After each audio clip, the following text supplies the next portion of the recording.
Excuse me, Adriana Iggy, Jason Rivers. What it do? What it do? What it do? On this Saturn's Day.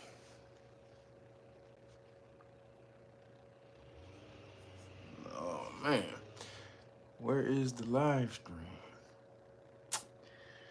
YouTube always doing that, putting me on a damn tape delay. What up, Sean Harris? Discerning. What up, Ishmael Timbo? Mega Bills. What up, bro? L Wise. That boy Tree. Summer Breeze. Zymatic Resonance. Toby Robinson. Oh man, y'all moving in fast. Hold up, damn. Brian Bennett. Mamba Rose. Excuse me, Mama Ross 24. Sorry. Ellison Gray. Chaz McFly. What up, James Stew? What up, Christopher Perkins? Dwayne Hicks. What's cracking? What up, Roger Roach? Appreciate you, man. Thank you for the Cash App this week, brother. I sure spent it on the had to be a vegan dish, but hey, it was okay. I appreciate you, brother. Ruth Thompson, thank you. What's up? Mrs. B. What up, New Waters? What up, Reload 614? Travion McClinton, Kissed by the Sun, Immortal 9. What up, Albert Torres? Christopher Ellis, Spread the Wealth, what it do? Danger Man Dubs, Dr. Sinister, what up? DPRK, what's cracking? Ronell Bay, Ron Spinks, what? Oh, snap. What up, King Lemuel Productions? That guy, what up? What is that? What is up with these names? Shakaburim Boom Boom? What is that? Shakur Ibrahim? Is that it? Did I get it? I'm sorry if I messed it up. My bad. What up, Miss Jeannie?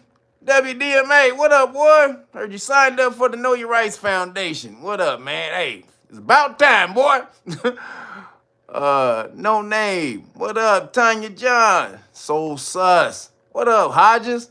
Hey, Hodges, you were supposed to be doing a versus tomorrow in Know Your Rights Foundation, and you weren't in class. I don't know if you're gonna be ready for tomorrow, but you have a versus. Make sure you check with Mel to see who your opponent is.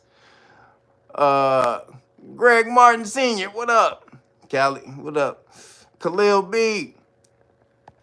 Man, a bunch of y'all, appreciate y'all for showing up. Bruce Lee, what up? Alchemical Empress, Coach, I got you. And 305 Capricorn, what's cracking? What up, everybody? Hope I got everybody. Oh, man.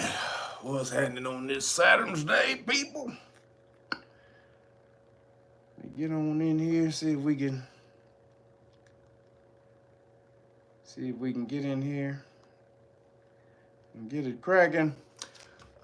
People who ordered police stop law packages, your package is gone. It's gone. You should have got an email. I sent it out Wednesday. I think Wednesday. So you should have got an email Wednesday. Hope it gets there before Christmas. If not, sorry. You know how it is in December with the mail. So I hope it gets to you before Christmas if you ordered it as a Christmas present. But I appreciate you for your support. Thank you. Anybody else who wants to support, make sure you go to realnagas.com. That's how you can support me. The best way to support, realnagas.com, and get the great book of melanin research like everybody else. Most of the people, I hope most of the people on here, I hope most of y'all should have this by now. This is something that you need if you don't know about the science of your melanin, the biohydrocarbons that run the earth right now. Hydrocarbons run the earth, and you have biohydrocarbons, meaning hydrocarbons that's alive and it's on your body. You should know what it's about and how this empowers your body, you know, how to use it, how to cultivate it so that you're more powerful. So right here, the great book of melanin research, everything they've been doing, research they've been doing on your melanin for the past 120 years, realnagas.com. And if you get that, this is winter solstice. Happy winter solstice to the people. Next week, Saturday, is winter solstice. So we doing the winter solstice deal because I don't do Christmas deals. I don't do Christmas specials. I don't celebrate Christmas, but I do celebrate the winter solstice because we have to get back in tune with the universe. That's what made us gods. That's when people were revering us in history as the gods. So we need to get back in tune and harmony with the universe. So if you're not in tune, get back in tune. All of these different celestial, what they call holidays, these are celestial events that happen in the universe out there in the galaxy. So get in tune with those. So right now on the 21st, that is the winter solstice. So I hope you guys are preparing for the winter solstice. This is when, you know, the sun goes down to the southern hemisphere, drops to 0 degrees Capricorn. So it's 0 degrees. This is a new set. This is why the new year resets. Goes down on the Southern Cross. This is where you get the crucifixion and all the rest of that stuff, which Billy Carson should have known that shit. I don't know how that happened to you, Billy. We're going to talk about Billy later. But Billy, you should have known the goddamn crucifixion was astrological, nigga. Not no damn, you should have been able to bust their ass. Nigga, how the hell you been in this shit for this long? You don't know the goddamn crucifixion is astrological, Billy. but we're gonna talk about that. So again, get back in tune. Winter solstice, get back in tune. This is when you can put things out to the universe. This is when the new year starts, before it's at its lowest point, before it starts to rise. It starts to do its ascent and come back to the northern hemisphere. So this is when truly the new year starts. They'll say the new year starts, but it starts when it gets to the northern hemisphere, right up there, and then on March 25th. Excuse me, March 21st. So right now, though, do your rituals, whatever you have to do. We're gonna talk about it on the solstice. I'm not gonna talk too much about it today. We'll have a big talk about it on the solstice next Saturday. But I'm doing a solstice deal. So if you want the deal, I'm gonna give you the 5 decks of flashcards. If you order the Great Book of Melanin Research, you get the 5 decks of flashcards, boom, with all of everything right here. So this will be this week until next Saturday. All right, this deal is going on from now until next Saturday. It'll be the last day for it will be Saturday. All right, so boom. If you order the Great Book of Melanin Research, you get all of this for free. Look at all that, 5 decks of flashcards. You get all this for free. All right, so that's the best way you can support me, or you can hit the Cash App like the homies did this week. Thank you again, Roger Roche, for the donation to the Chicken of the Woods fund. That's what I have to eat now. I can't eat chicken. I gotta eat fake chicken. It's actually not that bad, honestly. The Chicken of the Woods is actually, it's pretty good. Whatever you season it with, it tastes just like that. So I'm not doing too bad right now, y'all. So appreciate you guys for the donation. That's Cash App. The Real Nagas, the number 9, if you want to donate. So I appreciate you guys for that.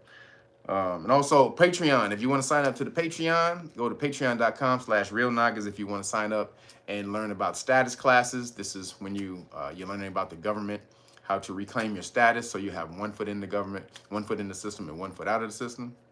Excuse me.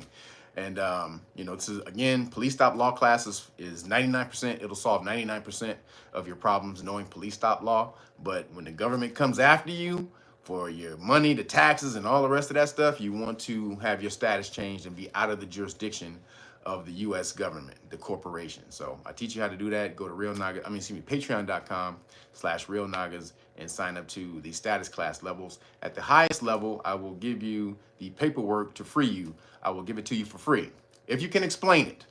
All right, you have to be able to explain it. So you watch the videos, 20-something videos, all about 3.5 hours each, showing you about how to reclaim your status.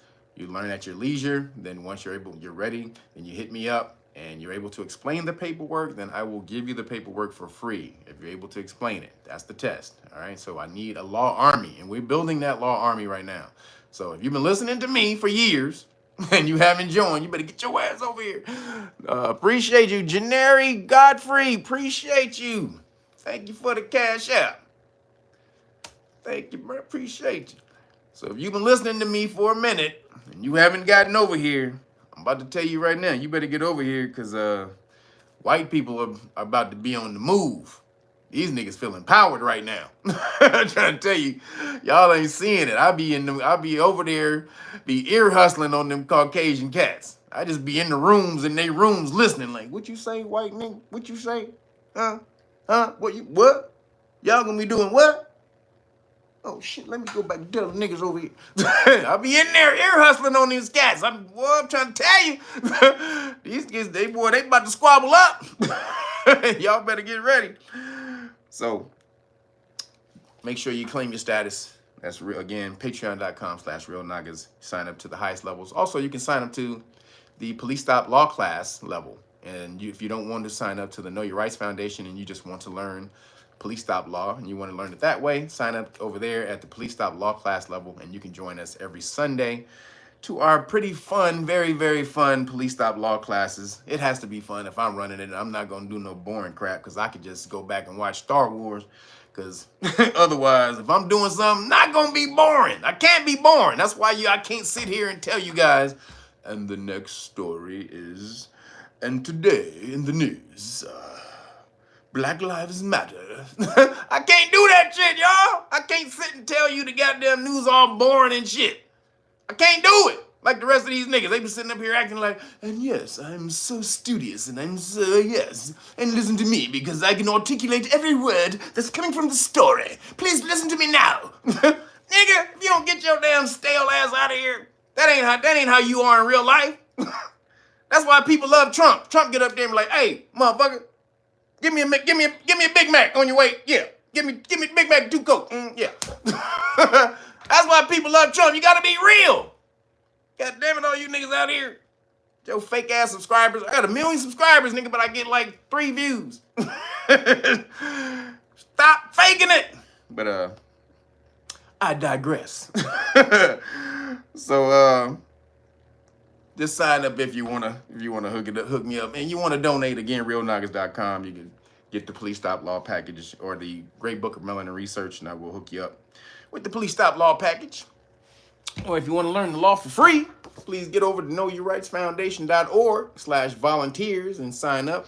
We're about to start the interviews again on January 15th. So if you want to get into the January 15th round of interviews, we're almost closed.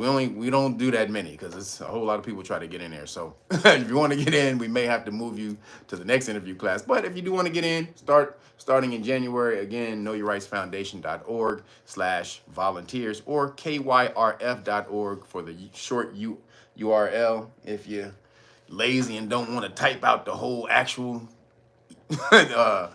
website. It's KYRF.org/volunteers if you want to sign up. Again, the deal is we will teach you for free. For free. Nobody else is out here teaching you the law for free. If they are, please tell me, and I'll battle them any day. Yo, Toby Robinson, appreciate you. He said for backwoods shawarma. He said for backwoods shawarma. I can't do the smoky smoke right now, man. Can't do the smoky smoke this day. You know what I'm saying? But appreciate you.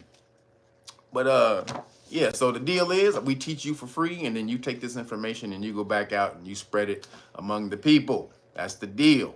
Now, a lot of times you guys don't value information when it comes to you for free. That's just how it is. Melanated people, y'all always value shit when you got to pay some money for it. That's usually how people are pretty much. But melanated people, y'all be on some, y'all be on some, hey, nigga, can I get that for, so again, we're teaching you for free, but there is a deal. There's a contract. You have to work for this certification. That's the first thing. Once you get in here, you make the deal, you work for this certification, and you go back out and you pay it forward. So that is the deal. And if you're willing to sign that contract, that spiritual contract, please hit us up. Again, knowyourrightsfoundation.org/volunteers. Then make sure you hit the homie Timmy Type up if you want some weed juice. This is the tropical pear. The tropical pear. This says it's for digestion. This just tastes good to me. But pause. Pineapple, pear, apple, ginger, and mint. This is a pretty good one right here. This is the cleanser, the blood cleanser right here. This is the beets. Man, beets. I'm not a beet fan. But when I'm detox, that's what it's called too, the detox. So this is apple, collard, celery, cucumber, and beets. But it tastes pretty good though. You got a lot of good stuff going on in here. And this is just when I just want to be get my drinky drink on. This is the energy lemonade, strawberry, apple, pear, and lemon right here. Boom. And then the Lord of all lords. It's frozen right now, but you can't see it, but let me see if I can shake it up a little bit. So this is the Lord of Lords. This is the surprisingly sweet. This is grapefruit, cantaloupe, and pear. Off the chain. So if you want to order any of those juices, please hit the homie Timmy Tight Top up at 323-776-2587. Again, we juice at 323-776-2587. Tell them you saw it on Real Nagas, and the code or the discount code is 5 off juice. All right. And he will hook you up. And he has weight loss programs and, detox programs and all those things. So just hit him up. He will hook you up. All right, everybody. Oh, really quick. So before we get into it, if you guys, a lot of you guys who have found me, I said once before in the past that you found me off of the video I did, the Great Conjunction video that I did in December of 2020. So that's how a lot of you guys found me. I got about 20,000 subscribers in about a week or so when I did that video. So that's how a lot of you found me.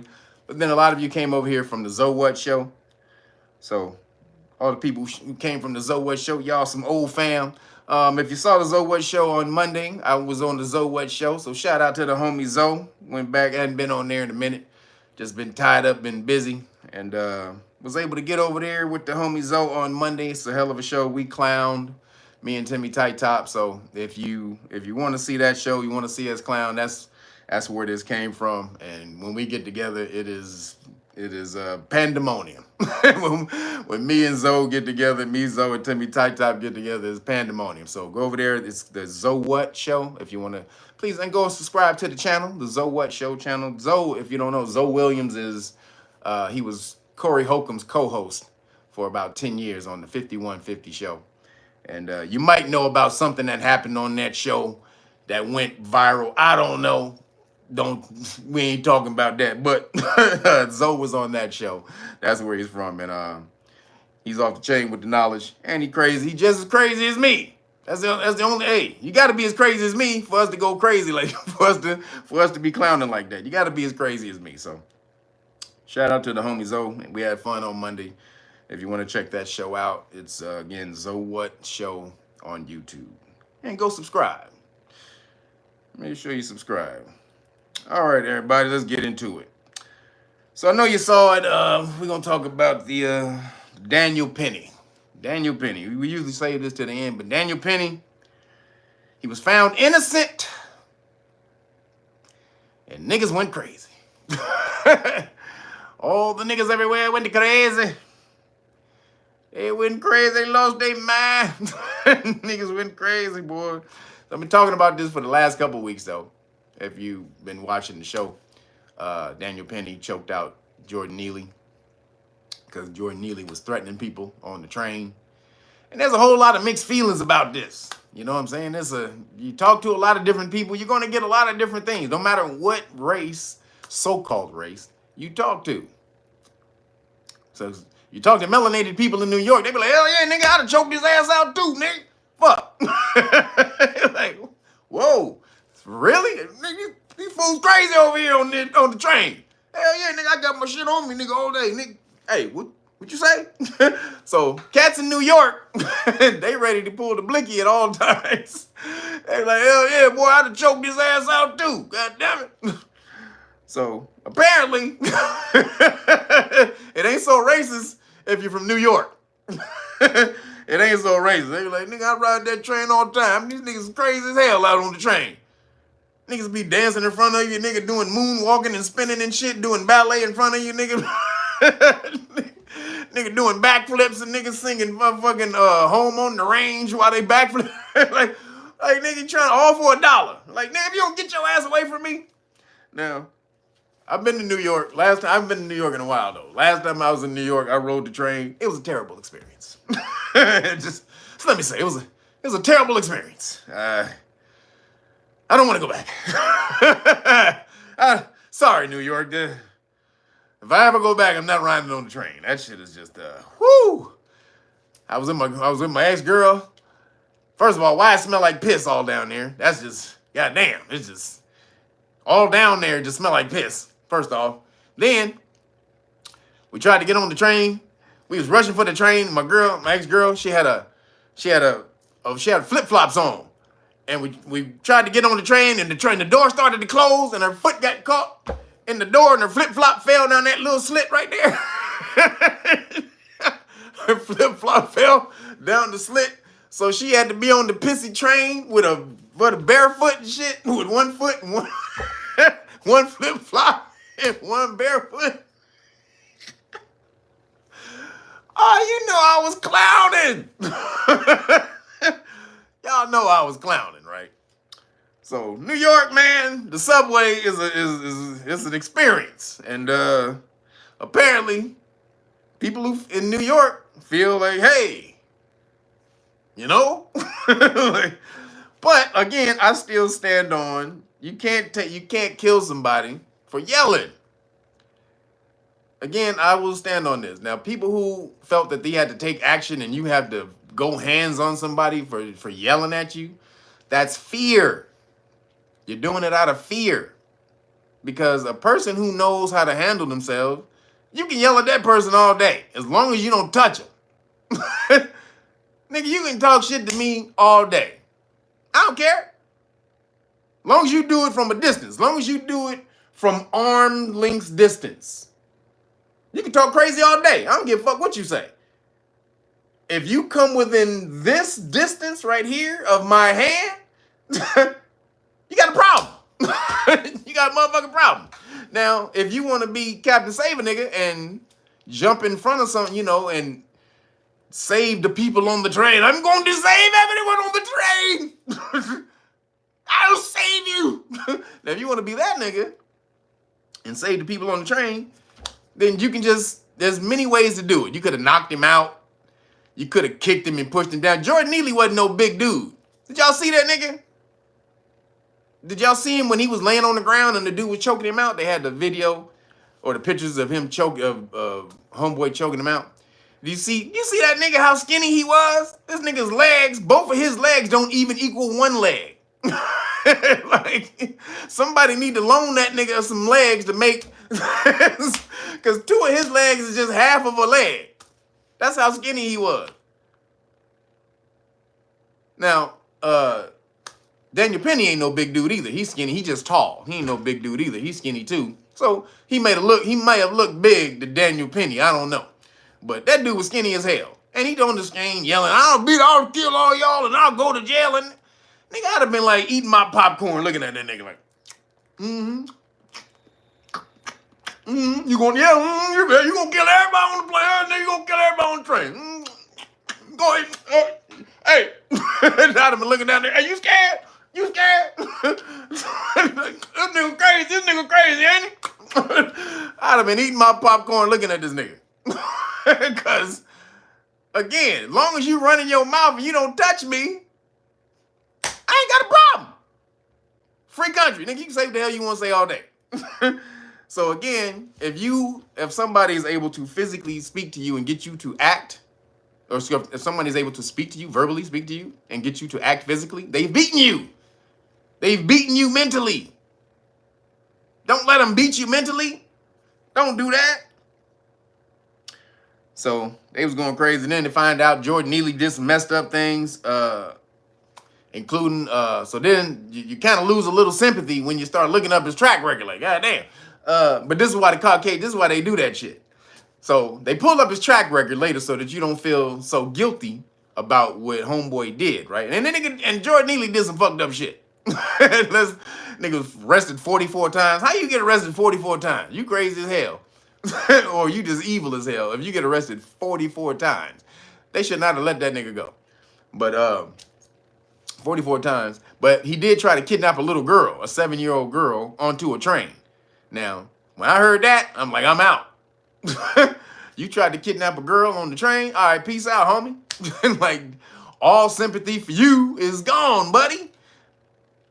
Can't feel bad, my nigga. If you tried to kidnap a little girl to rape her, and you tried to take her on the train, and the only reason you got caught because people chased you down and saved the girl.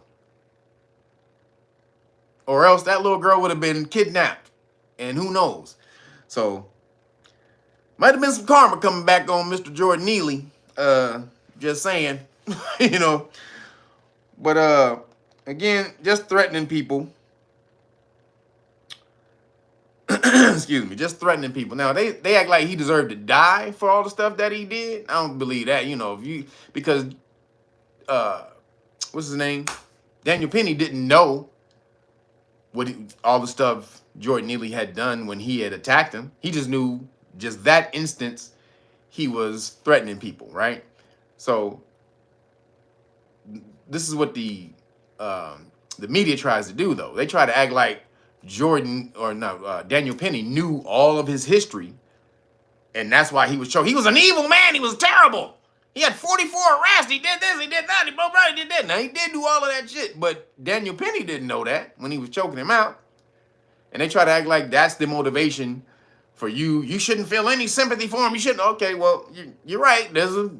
It's karma. It could be karma coming back on him. However, in this instance, you don't have to kill somebody in order to stop them from yelling at people.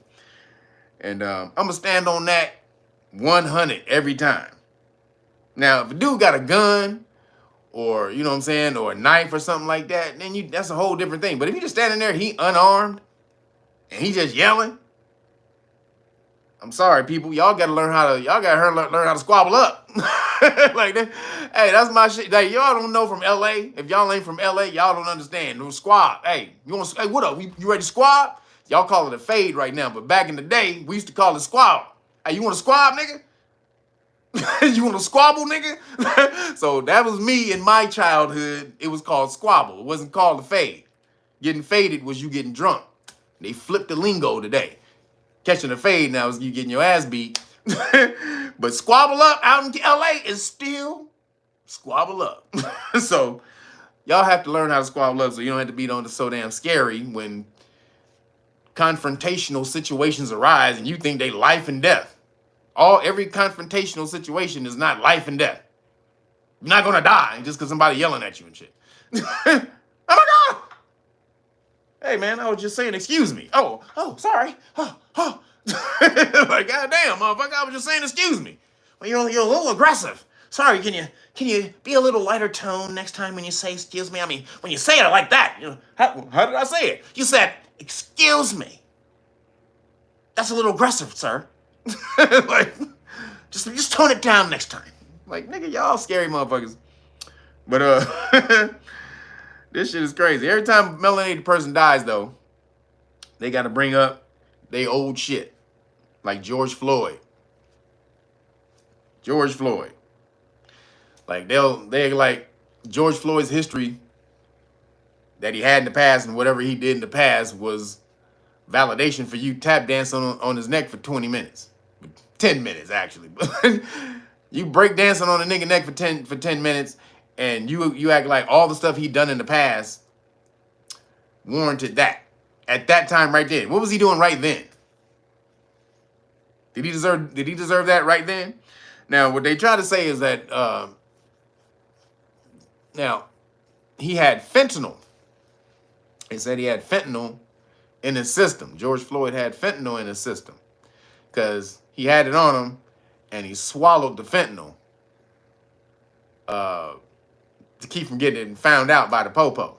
And they said that's what contributed to his death. Now, you know, they keep saying he had drugs in his system. He was panicking. His all of that. All right, okay. He had drugs in his system. Whatever. He swallowed fentanyl. Okay, you want to say all that for sure? All right, whatever. Boom. All of those are factors. Absolutely, all of those things or some of those things could cause a death at some point. However, there's an easy way, Caucasian people and Caucasian ball garglers. There's an easy way, Caucasians. There's an easy way that we can alleviate this. Let somebody dance on your neck, stand on your neck for 10 minutes, or let somebody put you in a chokehold for 6 minutes. And if you live, hey, I'll buy you a whole dinner. Lobster dinner, my nigga. Lobster and steak, whatever you want, nigga, all the trimmings. If you live after if somebody stand on your neck for 10 minutes, or after being choked out for 6 minutes, you survive, hey, nigga, you win. I will bow down. Hey, but nigga, you want lobster and steak? Easiest way. But they keep coming out, no, he had to die. Hey, nigga, look. Okay, easy way, dog. Can I stand on your neck for 10 minutes? Come on, brother. It ain't gonna kill you. You said it ain't gonna kill you. Come on, man. See, you a hypocrite, brother. You a hypocrite, see? You said standing on your neck won't kill you for 10 minutes. I want to see. Let me see. So, no, this is a theory. It's all in theory, we don't, all theories don't have to be proven. That's why it's called a theory. Once you prove a theory, then it becomes a fact. But now we're just calling it theory right now. Did we say it was a fact? Ha, ha, ha, ha. Like, nigga, you was really, stressing that theory hardcore like it was a fact. No, it's a theory. It's a theory, man. It's fucking theory. Theo-ery. Shit. Don't you know the difference? So, apparently, it's a theory that dancing on your neck for 10 minutes won't kill you. But nobody's willing to do the test. Nobody's willing to do the test. Okay. Nobody's willing to do the test. All right, Caucasian people. When you're willing to do the test, call me. I will gladly participate. If you want me to stand on your neck for 10 minutes, Caucasian purple, I will do it. You know what I'm saying? Reluctantly, I will do it for you. Just call me. All right, moving along. The new Khazarian / American-backed rebels have taken over Syria. Now, we talked about this last week. I touched on it. But the CIA and Mossad backed one group. And then the Pentagon backed the other group of rebels.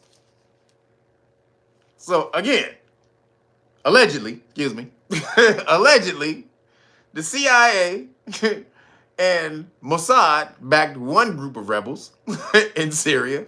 And then on the other side, the other rebels that they fighting, the Pentagon. America. It's like they playing, remember the Rock'em Sock'em? They got two niggas playing Rock'em Sock'em.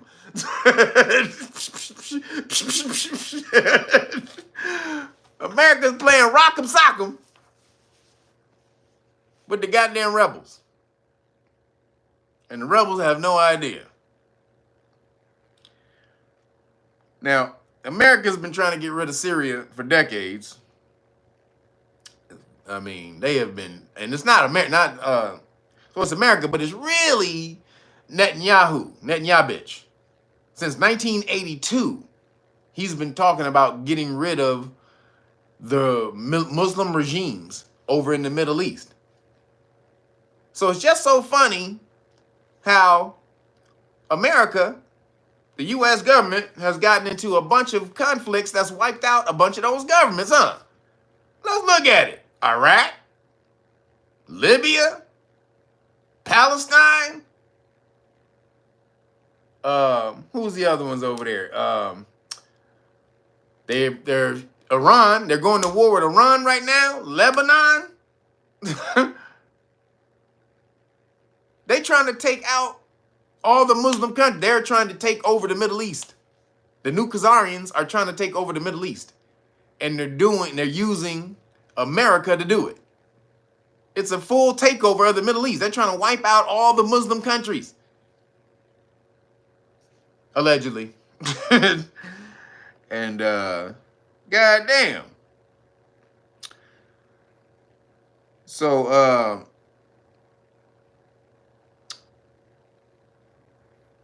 there was something called the separation of forces. So this is the reason why they're doing it, why they have to use America, because Israel over in the Middle East, there was something called the separation of powers agreement that happened in 1974, which means none of those forces could intermingle, right? You couldn't use military force on somebody else's soil, right? The separation of forces, right? So that's why New Khazaria never went and actually took those countries out. But that doesn't mean that they can't use a proxy, a rock'em sock'em robot of their own called America to put in the fight and go knock out everybody over there. That was rock'em sock'em. You would fight like that in the rock'em sock'em. That's America. They over there. So now the Syrian government, they've been taken over. Oh, and Syria. That was the other government. I forgot. So Syria has been taken out. So the agreement is over. Israel is like, the government is gone. It's gone. You sure? We about to invade Syria, everybody. Soon as the goddamn Syrian government gets taken out by the rebels, what happens? New Khazaria goes and invades a certain section of Syria. What? New Khazaria crazy. So now they was in Palestine, Lebanon, now Syria. They got boots on the ground in all three of those countries. What the fuck are they doing? They have boots on the ground in all three of those countries. Iraq is owned by America, so they don't got to worry about Iraq no more. The only people they really worried about right now is Iran. And who are they trying to get America to go to war with right now? That's the last obstacle for, New Khazaria to have control in the Middle East. Now, Egypt, they control even though Egypt is still a country over there, still a Muslim country, Egypt has no power. Egypt has no power. So New Khazaria is not worried about Egypt. Only country left with power over there right now. Even Qatar, Qatar is cool, they got a lot of money, but Qatar is not Iran. Iran has a huge ass army and military. Yo, Kevin Corbin, appreciate you. Say for the shawarma, for the chicken of the wood shawarma. Appreciate you for the cash app. And everybody who wants to follow Kevin Corbin's example, you want to donate, hook me up with some vegetable shawarma, some vegetable tempura shawarma. I'm all for it. Appreciate you. Hit me. The cash app is real Nagas, the number 9. Appreciate you. Excuse me. So, there's no more super chat. So that's the only way you guys can support, because YouTube is tripping. Had me on the probation. I think I should be off probation right now. I don't know. But they said it's hard to get back into the monetary program once they kick you out. So the way you guys can support and let YouTube know that they don't control how we support each other, again, is go to CashApp. It's real Nagas, the number 9. That's where you can support. I appreciate you guys for doing that. So, again, so they've taken out all of those countries. Now, they said they're taking over 400 kilometers of Syria. That's what they said. We're only taking over 400 kilometers, man. Only 400 kilometers. Well, how big is 400 kilometers? That's the same. That's bigger than Gaza. So they're going over there and taking over a part of Syria that's bigger than all of Gaza. Yo, it's 489 people in here. Only 213 people have hit the like button. Stop playing. Stop playing. Hit the damn like button. That means take your shoes off when you enter the dojo. You guys know the deal when you walk up in here. Come on, man. Y'all know how it goes. Stop playing. But so 400 kilometers. He said, bro Mel said, cut the feed. Cut the live stream. Stop feeding them information. They don't want to hit the damn like button. Hey, hit the like button. Stop playing, you guys. Take your shoes off. Have some respect for my dojo when you walk in here. Don't track that bullshit from outside into my spot. Hit the like button. So, again, so New Khazaria is trying to take over the Middle East. We'll see if that works because they're kind of spread pretty thin right now. New Khazaria is spread pretty thin. They don't have a lot of money. They're borrowing a lot of money from from America. Their forces are spread thin. You can't have forces in Gaza, Lebanon. That's probably why they stopped a campaign in Lebanon. Because they were in Lebanon first. They were bombing over Lebanon. They were like, we're going to stop the campaign. We're going to give Trump a gift and stop bombing in Lebanon. So, Merry Christmas, Trump. We're going to stop bombing Lebanon. Okay, motherfucker. That's because they knew what was about to happen in Syria, and they was about to move those forces over to Syria, take over Syria. Now, the Syrian government is down, and all of the resources that the Syrian government had are up for grabs. They up for grabs over there. Like, oh, shit. We can go get missiles and tanks and all kind of shit over there. Them niggas was on their way to Lebanon. They was scared. Them niggas said, shit, Syria? Nigga, they got tanks and fucking shit over there. Hey, nigga, busting you, my nigga. Hey, tank driver, busting you. Oh, hey, for sure. This nigga just hit a big U. We about to head over to Syria, buddy. Sucks, man. And they're doing this with no impunity. So we'll see what happens with New Khazaria. Again, all their people are leaving too. Nobody wants to be over there. The whole world hates them. So you just can't keep doing this and think, oh, I'll just figure this out now. I'll take over the world now and then figure out how to, to change the bad will behind it later. Because we own the media, so we can just buy a bunch of people to say that all the stuff that we're doing is good. Eventually, if they say it enough, people will start believing it. But the media they own is starting to die. It's almost dead. And people are listening to podcasts. And the podcast people are telling the truth. So the control they had over the narrative is no longer. And no matter what they do, shit is done for them. So moving along, Biden gives $10 billion to Iran. So even though Khazaria wants to fight Iran, Biden is like, here you go, my nigga. You need some money, Iran? Huh? You hungry, my nigga? You want a soda? You want a drink? Here you go, $10 billion. $10 billion to Iran. Apparently somebody who we supposed to be fighting, allegedly. Then Biden going crazy. Biden acting like he in the goddamn club. Nigga, he just ran. Nigga, Zelensky over there doing the table dance and shit, nigga. And Biden. What the fuck, Biden? Biden is making it rain on everybody. $20 billion to Ukraine. Yo, Shawnee, appreciate you. Says for my vegan chicken meal. Appreciate you. Thank you, Shawnee. Appreciate that. Yeah, the vegan road is long, y'all. It's not a yellow brick road. It's a tofu field. I don't eat tofu. Can't eat tofu. It's a tempeh bacon, vegetable tempura filled road. And feels good though.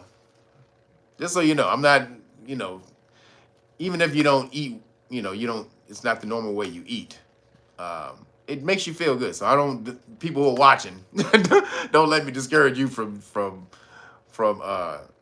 cleansing. I feel great every time I cleanse. I just love my chicken shawarma, and that's all.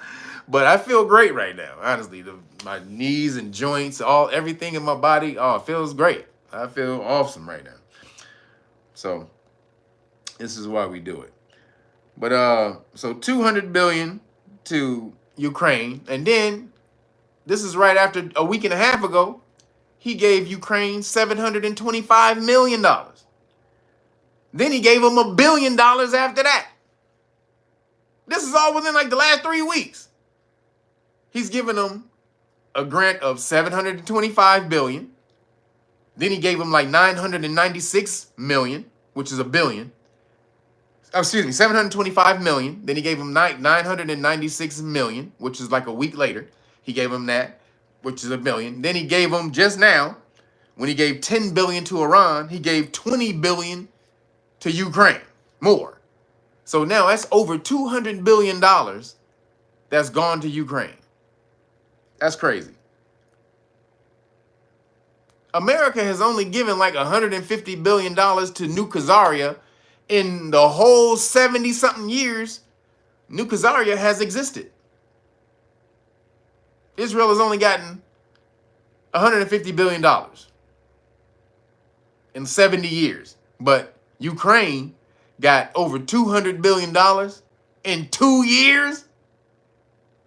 $100 billion, that's $100 billion a year? What the fuck? That's an average of $100 billion a year. That's gone. Won't see it ever again. They said this $20 billion is a loan. It's a loan, guys. We're not giving it to them. It's a loan. They're going to pay us back. I promise. They're going to pay us back. When? Hey, look at that. Look at aliens. Aliens, guys, aliens. Like, wait a minute. What about the $20 billion? Nigga, you just said you just loan Ukraine. Nah, aliens, man. Did you see the fucking aliens? You don't see them? Right there. Hey, man, you're not looking. You're not looking, man. You're not looking. It's right. Don't look at me. Look at the fucking alien. Like, no. What happened to the $20 billion in loan that you just said, when is coming back? Man, we have bigger problems right now, man. Aliens are here. They're coming. They're coming to dinner, man. I got a pie in the oven right now. So, Biden is tripping. Fucking insane. Then he commuted. Like this nigga just Biden is crip walking off the damn plank in the White House. He don't care. He is going crazy. He just commuted the sentence of 1,500 people. Yo, Nicola Hurst, appreciate you. So I never miss a show. Appreciate that. Thank you.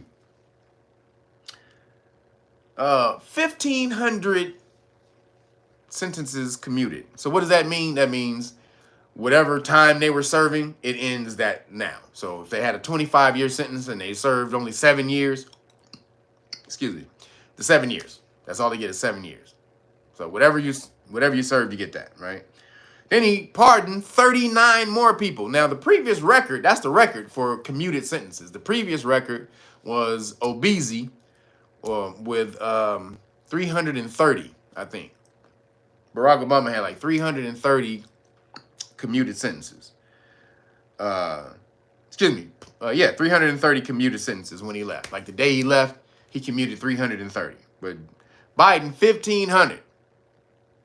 Now, I think somebody in that 1,500 was somebody who he was working with that was helping him stash his money or something.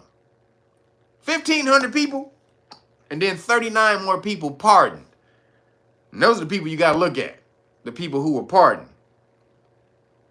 Like, okay, they says these people were out of jail already on house arrest, and he was just pardoning them because they proved they could reinsert themselves into society constructively, and he was just pardoning. He's gonna give them a pardon. They've been good people. One lady, she had like a 20-something year sentence because she stole $53 million from the town. She stole $53 million from the town. Bought herself a bunch of cribs and horses and all kind of shit. She was chilling. She was living a good life. got a 20-year sentence, I think, and she served 7 years, and Biden let her out. Now, I don't know if she got some money stashed somewhere. Ain't saying she does. But if you do, let me hold some, girl. Let me hold some. I know Biden was like, hey, girl, where that money you stashed?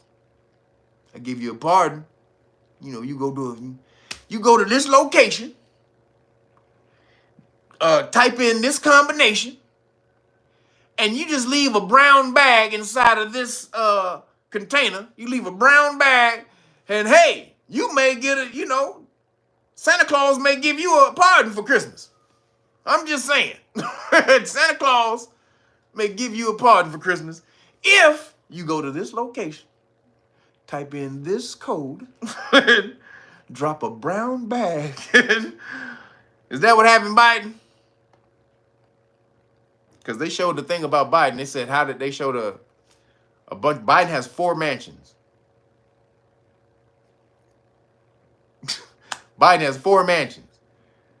And they said, how the hell does a public servant on a public servant salary, which should have been like $200,000 a year, most of his time.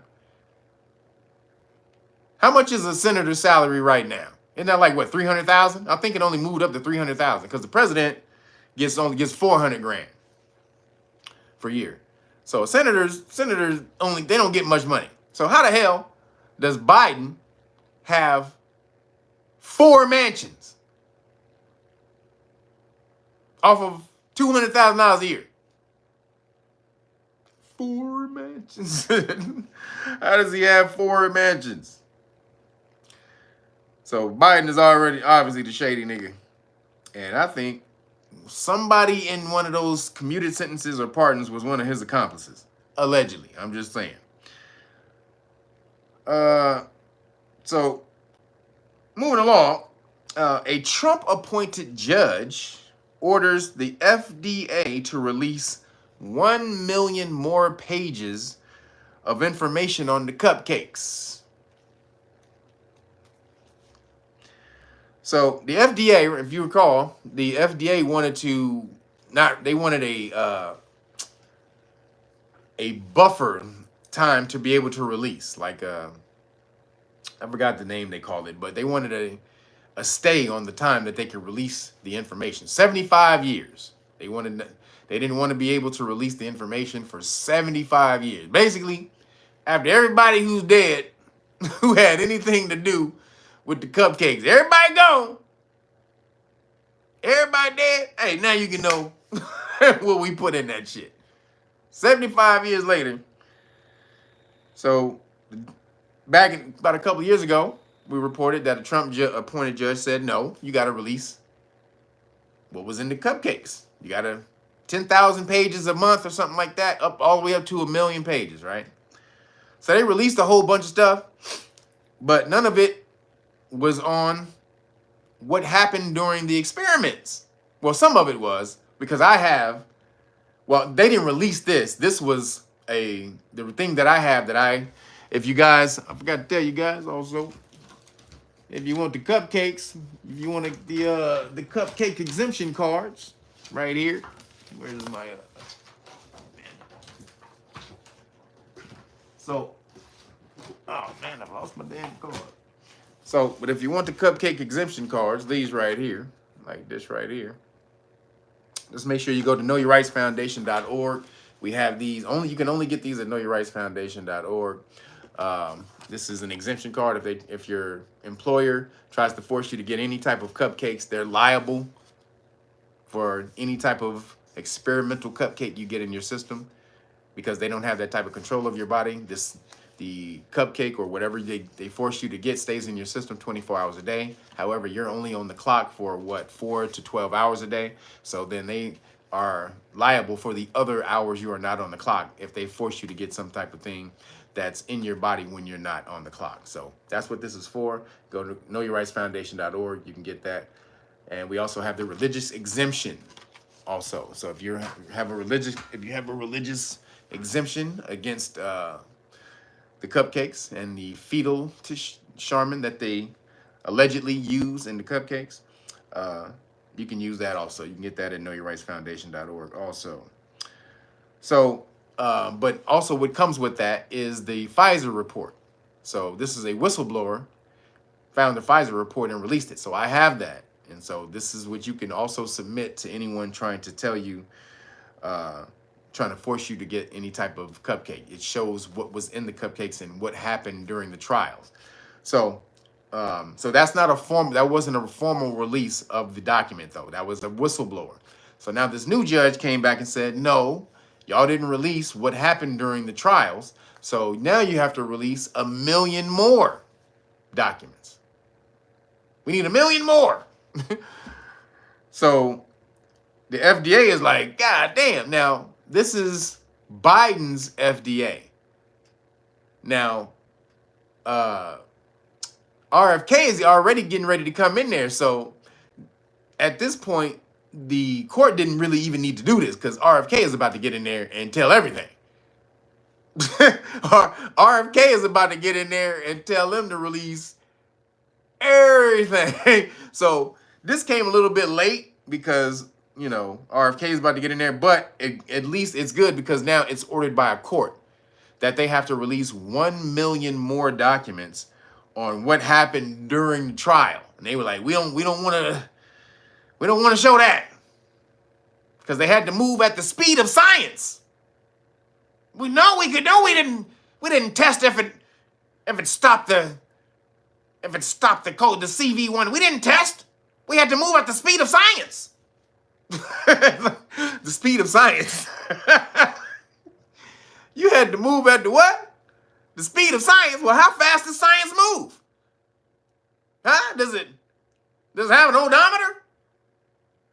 Does it go 100 miles an hour? Does it go 200 miles an hour? How fast does the science travel?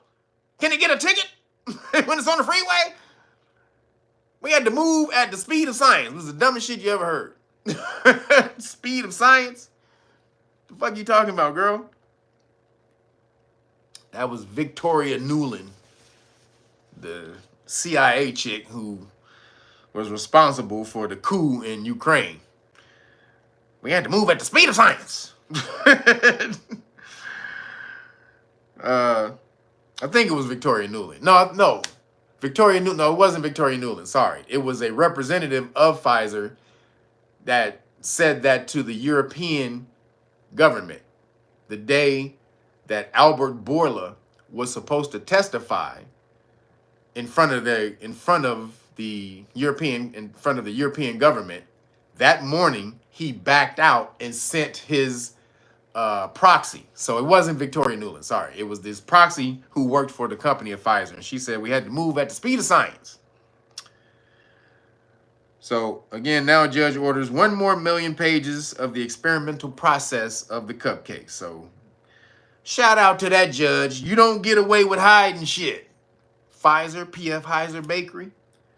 We know you got experimental cupcakes at your experimental toxic bakery that you cooking up to take people out. So moving along. So now a bunch of leading doctors around the world, they sign a petition to suspend all cupcakes. The petition is called the Hope Accord. So go look it up. Go Google it. It's called the Hope Accord. The doctors say they fear the cupcakes would be contributing to, or could be contributing to, an alarming rise in people getting visits from the Grim Reaper. I gotta code it for YouTube, but there's a lot of people getting visits from the Grim Reaper.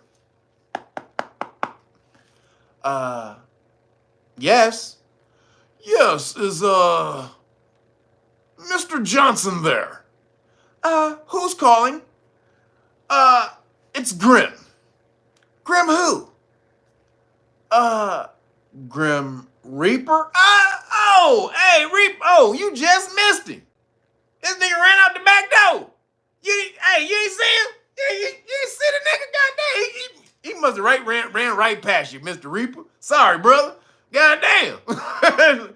Mr. Reaper, come back again later. He may be here. He may not be here. I don't really know his schedule. Wait a minute. What is your name, sir? My name? Oh, my name is Mr. Klowicki. Klowicki? That's a Caucasian name, sir. Yeah. My daddy white. My daddy Caucasian. My daddy Polish. It's a Polish name. My daddy Polish. Like, okay, Mr. Reaper, Mr. Klowicki, I'll come back, sir. The Grim Reaper come knocking. The cupcakes have taken people out the game. The Grim Reaper is on everybody's case, and the doctors are calling for a cease to all MR in all of those type of cupcakes. Not all cupcakes. Sorry, I need to be specific. The mRNA cupcakes. They want to suspend all of those. They don't think all of them are bad, only those. So we'll see what happens. The Grim Reaper coming knocking. So moving along, Close Encounters of the Turnpike. Niggas in Jersey, they going crazy. My people in Jersey, shout out to Gloucester County, Woodbury, New Jersey. That's my people. What up, Woodbury? Woodbury, New Jersey. But apparently, a bunch of people in Jersey. Yo, Kevin, appreciate you. Thank you for the Cash App donation. Appreciate everybody who hitting the Cash App. Thank you, guys, because the super chat is down. YouTube has disabled the super chat, so the way to support is through the Cash App. So appreciate you guys for doing that. Or go to realnagas.com and order the Great Book of Melanin Research. And that's the other way you can hook me up. The hard copy. And again, you will get the Police Stop Law package for free. Or go to patreon.com/realnagas and sign up to one of the status classes. And that is also the other way you can support. But appreciate you any way you do. So hold on a second.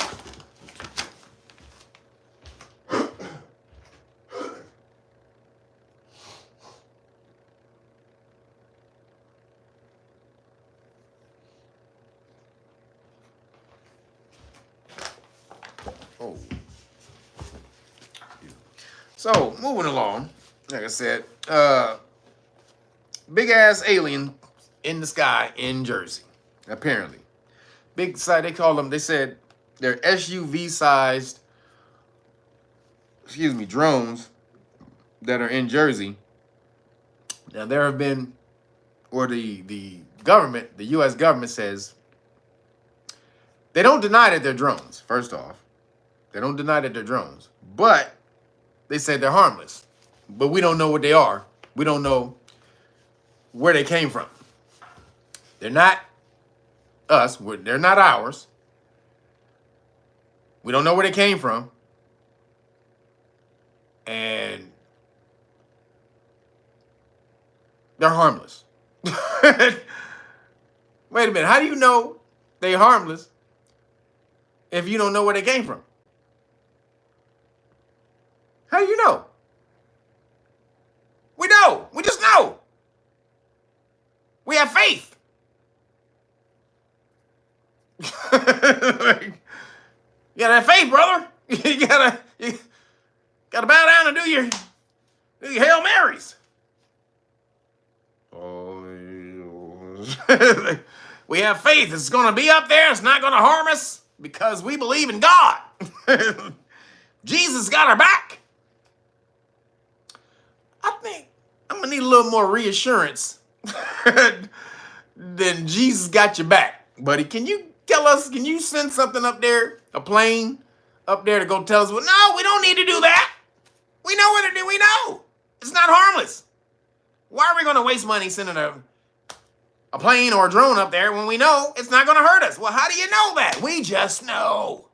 Okay. So obviously the government knows what they are, or they know who they belong to. Because they said, well, they're not ours, right?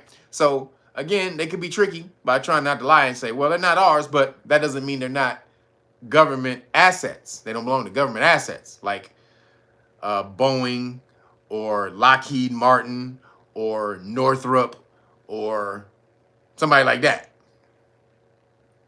Because what's the dude's name? Damn. What's my man's name? Damn. The dude who did the Close Encounters of the Fifth Kind documentary. What's his name? What's his name, y'all? Come on, give me his name. The old doctor with the glasses. He did the whistleblowing. Damn. What is his name? No, not Billy Carson. The Caucasian doctor, Stephen Greer. Thank you. So, Stephen Greer, Stephen Greer talked about this all the time. Dr. Stephen Greer, he talked about this stuff all the time. So about how they have different government programs and Lockheed Martin. So in this documentary, I think it was the Close Encounters of the Fifth Kind. If you go to Amazon, you can watch it. He talks about the projects, the experimental projects that the government has from the alien technology that they got throughout the years. And they showed that some of the corporations they use, so they can say they can use plausible deniability when you ask that, is it a government project? No, it's not a government project because Lockheed Martin is not part of the government. However, if we contract with Lockheed Martin, then hey, that's just a flip of the tongue, so to speak. But just like they asked, it just came out that the FBI had 26. What do they call them? They weren't agents because they said, did you have anybody who worked for the FBI in the crowd during January 6th? Telling people to come into the Capitol building, exciting people, all this type of stuff. And they were like, no, what we said, no, what the director said is, we can't answer that. That's what he said. We can't answer that right now. So then it just now came out that they had 26 people in the audience, but in the crowd. But they didn't say they were employees. No, they weren't employees of the FBI. No, but they were assets. See, they can be assets, independent contractor assets that the government can have. Saying, well, they're not an employee. No, they're not an employee because that's what they said. They came out and that's the verbatim what they said is we had no FBI employees in the crowd. Okay, but did you have some FBI assets? Well, hey, what is an asset really? Are we talking about financial assets? We're talking about houses, or we're talking about cars? Are we talking about our bank accounts? Are we talking about jewelry? What is an asset? Can we define what an asset is? Like, these motherfuckers start trying to hide assets. It's such a broad term. Asset. Because that can mean the original name of ISIS over in Kemet in Egypt. That's also asset. We say it faster because it's asset. An asset can also be a booty. This nigga start going all over the place when they asked him, did he have any assets?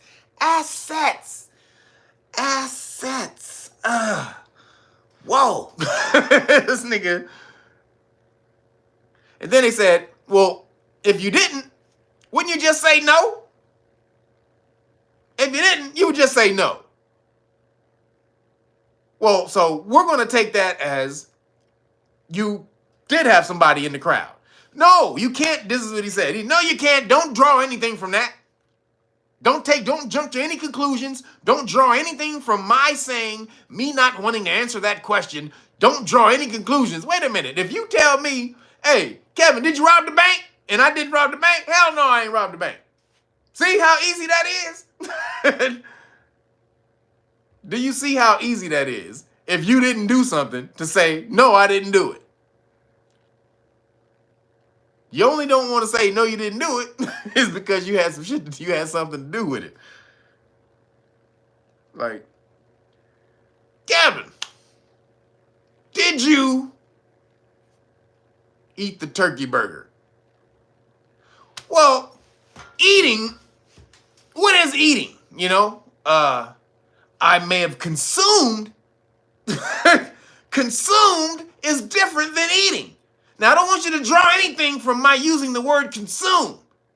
Your word eat and my word consume are two different terms. Like, nigga, did you eat the goddamn burger or not? Well, you know, when they start doing that shit, what does this really mean? What does it all mean? Like, nigga, stop the bullshit. So they know, the government knew what the drones are. Now, they said they're all different colors and different sizes. And people said they fly drones up to they're flying their drones up to it, and their drones cut off and just drop.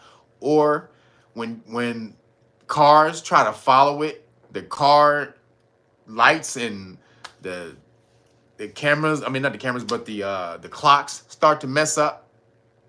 So apparently these drones are putting out an artificial dampening field or some type of artificial electromagnetic field, and that interferes with anything other, anything else electrical that gets close to it. This dude said he had a full powered drone. He had a full powered drone, and he said it flew up there in 5 minutes. This nigga drone said full power. After 5 minutes, he got close to that shit. That shit said, so it's clearly something. And then it said when you get close to it, when something else tries to get close to it, then it vanishes. It disappears. So what type of capability does it have? Then it says it can move backwards and forwards like this. Now, most human technology can't move back and forth like that. So now, is it secret technology that America has? Is it aliens? Because these things are flying over all military bases. They're flying over military bases. So what, is it aliens trying to make sure these niggas don't blow us up to hell? And they don't want to tell people that it's aliens? I don't think so. I think it's just what Greer said, that these are secret government technology things that they're using, and they don't want to tell. Like it's not even Black Ops. He said this is not even Black Ops. These not even on, like, Black Ops. You know what Black Ops are. These projects aren't even on the books, which is why a Pentagon spokesperson can come out and say, we don't know what they are. We don't have, they're not ours. The spokesperson can say with plausible deniability, they're not ours, because that person would not know about a side project that trillions of your dollars are paying for, that when the government comes up missing $2.5 trillion, there it is. The $2.5 trillion that the government came up missing is right there. Now, they tried to say that they planes. They tried to say that they planes, and people are just mistaken. They got 3,000 reports. Now, this one dude went outside, and it was just way too many of them for it to be planes. I mean, they were all in the same vicinity. Those planes would have crashed into each other if they were planes and that close. So, I'm going with my original theory, guys. The alien invasion is coming. I still got my money on it, y'all. We got, what, 30 days? How many days we got till the inauguration? We got about 30 more days, 35, 36 more days, something like that. So I still got my money in the pot on the alien invasion. They're trying to scare the shit out of us right now with just flying objects in the sky. We don't know what they are. They can cut off, they have the power to cut off power or they have the ability to cut off power, shut down clocks and all kind of shit, cloak. They can vanish when they want. But we're not going to tell you what they are because we want you to speculate and let your imagination go crazy. Because when we say we're getting attacked by aliens, like you're gonna be, niggas gonna be, you're gonna be all over the place. You people ain't, we ain't here not gonna do that, but see, and so they got all the Caucasian people tripping too, because the Caucasian people, they like, you better shoot it down. Why are we not shooting it down? Trump, he just called, he said, shoot them bitches down. Trump just called for them to be shot down. He said, shoot them bitches down. What the hell y'all doing? What the hell's wrong with you? Shoot them bitches down. Because they was flying over Mar-a-Lago. So they had to shut the airspace down over Mar-a-Lago. So if they was able to shut the airspace down over Mar-a-Lago, and they're not getting any more drones, they must know who's flying them. If you're able to shut the airspace down and then there's no more drones flying over the Mar-a-Lago, over where Trump is, you have to know something about those drones and was able to get that order out. So, but then there was an alleged crash of one of the drones in Hillsborough Township, New Jersey. But the search, they didn't start the search until 11 hours later after the report of the crash. So somebody said they saw one come down. They reported the crash. 11 hours later, they finally get out there, and then they didn't see nothing. So then they stopped the search after 30 minutes because they didn't see anything. But you gave it 11 hours, so that doesn't mean that there wasn't a crash. You started the thing 11 hours later. Them niggas have been gone. They done crashed. They done went to a ball game. They went to Denny's and got some pancakes. They went and got the Rudy Tooty, fresh and fruity. No Diddy. They went to go with the Grand Slam. Let's just change that to the Grand Slam. Still no Diddy. The aliens that came and experienced all that 11 hours? Nigga, you give me 11 hours? What the hell?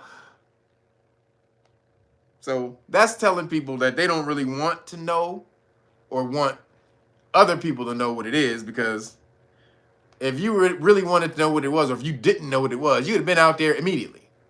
So the fact that they didn't rush the thing immediately shows that they knew what that thing was. So again, we don't know, but a warmonger Republican dude, he was like, he said Iran has a mothership on the coast, on the East Coast, and they're launching the drones from the Iranian mothership. Now, Iran is like 7,000 miles away. Iran is in heavy conflict, pretty kind of heavy conflict using Hezbollah with New Khazaria right now. I don't think they got the technology or the ability to send a mothership with SUV-sized drones. Some of them say they're the size of Mini Coopers, then other ones are the size of Escalades, they said. So I don't think that I don't think that they got the capability of doing that.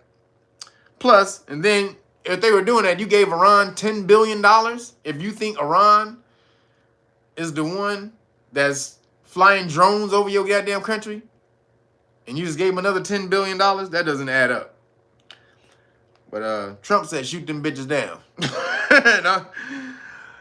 But you can't shoot. But he's talking to the American government, because the regular people, if y'all shoot, bullets come down. You should never shoot in the air, people. That's not a thing you should do. That's a stupid thing to do. One of my homies back in the day, when I was a kid, he got hit with a falling bullet on I think it was New Year's. So New Year's, you go outside, you celebrate, and then you start shooting or whatever. So he was just a kid too. He was only 13, and I wasn't there, but my cousin was there with him, and so they was shooting and whatever. In the hood, in the Crip hood or whatever. So Crips start shooting, pop, pop, pop, pop. Then, boom, one came down and hit him in the head. But so that's why you should never shoot in the air. So Trump didn't mean regular people shoot. He meant government should fly up there and shoot it down. But again, it's most likely government, so that's why they're not going to do that. And they're trying to scare the shit out of us so that Trump don't take off. They're trying every trick of the trade so that Trump is not able to get in office. But right now, Trump is the de facto president of America right now. He's the de facto president. He's talking to every world leader. He's drumming up deals to stop this from popping off, stop that from popping off, doing this right here, boom, suspend that, hold up on that, we're going to get you that. You better not fuck around over here on that shit. Hey, do it. Go ahead and do it if you want to over here. I dare you, bitch. Like Trump over here doing all kind of shit. Trump tripping, right? He's the de facto president. And you don't, where is Kamala? And where is Biden? Biden flew to goddamn Africa and fell asleep on the Africans while they was, brother, thank you for coming, brother. Thank you for giving us the money, brother. We want to thank you. We're going to do this with the money, brother. And we're going to, and this nigga, and this nigga, we ain't seen that nigga. What did they do? What did the Africans do to Biden? Did the Africans do something to Biden? Because we haven't seen Biden since this nigga passed out on the Africans. But, or Kamala. How the hell you don't have a president or a vice president? We don't have a president or a vice president right now. This is crazy. The Africans, my brother, my sisters, and everyone in attendance, we want to thank you for coming to our... like, nigga, come on, get it out, brother. Goddamn. Yes, brother, we will try to speed up the ceremony for you, brother. Mr. Biden, sir, we want to thank you for coming. Like,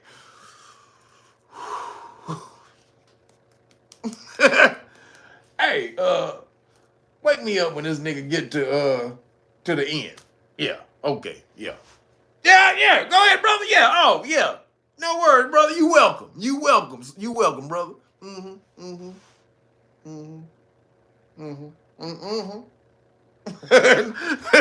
Nigga was, hey, I'm with you, Biden. Them niggas talk slow as shit. Thank you. We want to let you know we're going to build out our schools.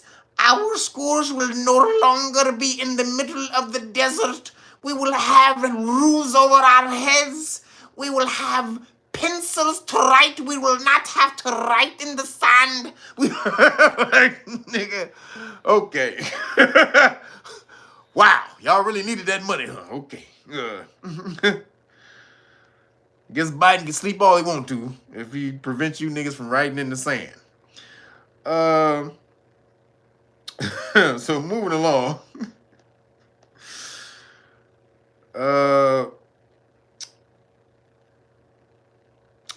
White wealthy, did you see this? The white wealthy Louisiana residents, they won the right to split from Baton Rouge and form their own city. The white people said, fuck it! We're tired of you niggers! I mean black people! We're tired of you black people! Tired of black people. We're gonna be over here. You guys you have no laws. You don't care.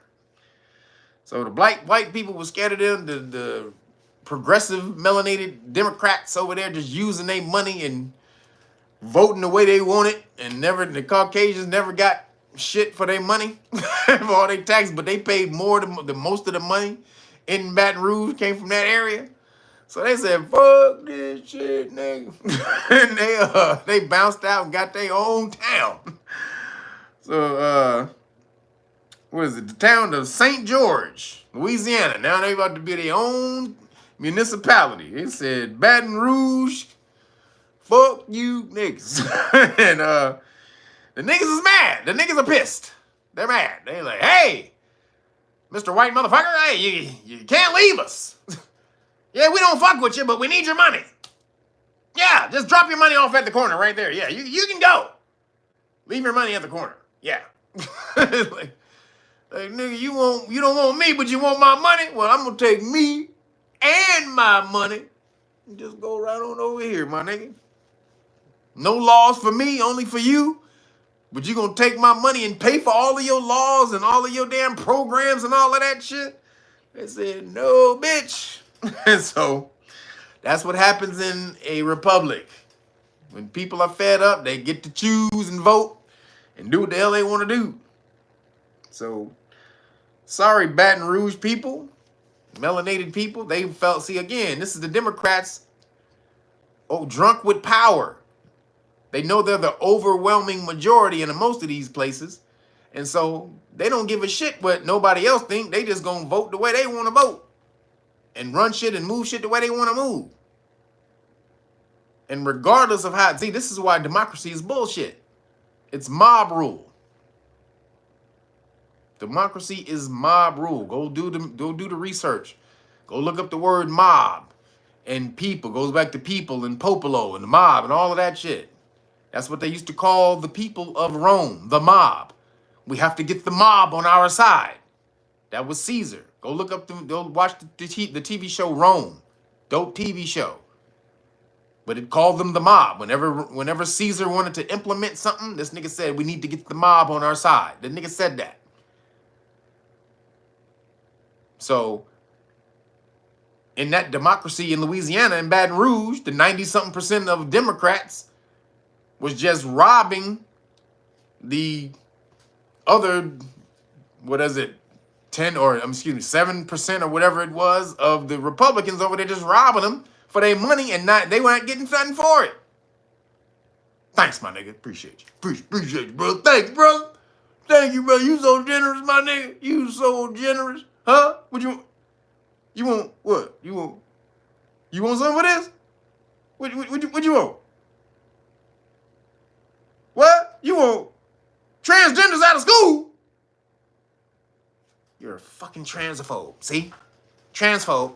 You're a transphobe. I knew it. They belong. Trans people are people too. They belong to be in the schools with everyone else, just like you. Just like your kids. Well, I don't get to vote and say I don't want you turning my kid. See? It's fear. Your child can be exposed to all of these things, and if they're not inherently that, they will not gravitate to it. They will only go to it if it's truly inside of them. So if they truly choose it, then you have to accept that's part of your child. Like, nigga, I will bring my motherfucking sawed-off shack, boy. Don't make me bring my spiked nunchucks up to the goddamn school, bitch. Got some spiked nunchucks. and I will use them on all of you. Tell me my child need to what? So the white Caucasian people took their money and ran. And you can't blame them. You can't blame them. You can't get shitted on. You can't shit on people all the time and then think you're supposed to take their money and then shit on them and then wipe your ass with their money. Thank you, Mr. White Man. Oh yeah. Just gonna wipe my booty with your little $100 million right here. Thank you, appreciate you. Well, that didn't happen. So again, if you keep talking about how much you hate white people, and then you take no effort to clean up your own communities, eventually people are gonna do the right thing. Or people who, people doing the right thing, they'll just want to leave and, and be on their own. So that's inevitable. That's inevitable for that to happen. So they said that Baton Rouge was just taking people's money and still voting in the best interest of Democrats. And they said they weren't prosecuting crimes. That was one of the main reasons that they left, is because a lot of these people have businesses and their businesses are getting robbed, just like out here in California. They were tripping. These businesses are getting robbed, and then there's no repercussion. If there is, they go to jail, and then they get let out like 2 hours later. So these people are like, why in the hell am I paying for this? My taxes are paying for this shit. I'm getting robbed, and my taxes are paying to rob me. to let the nigga out who robbed me. So they took their money and bounced. And again, you can't blame them. Now the black mayor of Baton Rouge is being voted out by a Caucasian. Because, again, they've had it with the melanated Democrats. So the Republican Caucasian is replacing the Democratic black mayor. Again, melanated people, when you get in government, you have to know government. You just can't get in there and just want power for the sake of power. This is a lot of melanated people's problem. They see Caucasian people in power and think, oh, we need more black people, more melanated people in power, without you actually having learned the system and how it works. How to tweak the system without breaking the system, without taking it down. That's what Caucasian people do. They tweak the system. Yeah, you get in there, you say, well, Caucasian people doing it too. Yeah, but they know how to work the system without breaking the system. You get your ass in there, you just want to rip everything apart, just tear the shit down. Oh, these niggas, they stealing money? Well, shit, nigga, I'm over here too, nigga. Look at Adams, Eric Adams. This nigga get in there, he don't understand how to siphon money like white people do. They siphon a little bit here, they siphon a little bit there, they take a little bit over here, they take a little bit over there, they take a little bit over here. This nigga came over here like, hey, baby, they throw your money in the pot. Nigga, that's not how you do it when you get in government. You got to be more clever about it. And melanated people, they don't understand that. They get in there and just go buck nutty because niggas ain't never had anything. And so when you get something, you just go nuts. So, sorry, Baton Rouge. Caucasian people say, Assalamu alaikum. Assalamu alaikum, my brother. Deuces. So moving along, Trump says he directed the Republicans, to eliminate daylight savings time. Holy shit. No more daylight savings time, y'all. That's crazy. What is that going to be like? Like, and which time are we going to go with? Are we going to go with the extended time, or when we turn the clock back, are we going to go with that time? I'd rather do the day, the hour ahead, because I like more day. I like more light in the day. But so Donald Trump fired off a policy pronouncement from Mar-a-Lago Friday, saying he would use his best efforts to eliminate daylight savings time. Trump, who is assembling a cabinet and preparing to put in place campaign pledges on tax cuts, removing illegal aliens, and ending wars in Ukraine and Gaza, issued the statement in a post on his Truth Social site. The Republican Party will use its best efforts to eliminate daylight savings time, which has a small but strong consistency, but shouldn't daylight savings time, which have its own, let me read that again, sorry. The Republican Party will use its best efforts to eliminate daylight savings time, which has a small but strong consistency, but shouldn't. Daylight savings time is inconvenient and very costly to our nation, Trump said. Now, really quick, daylight savings time, if you don't know where it came from them wanting to harvest, to have more daylight so they can farm in the summertime.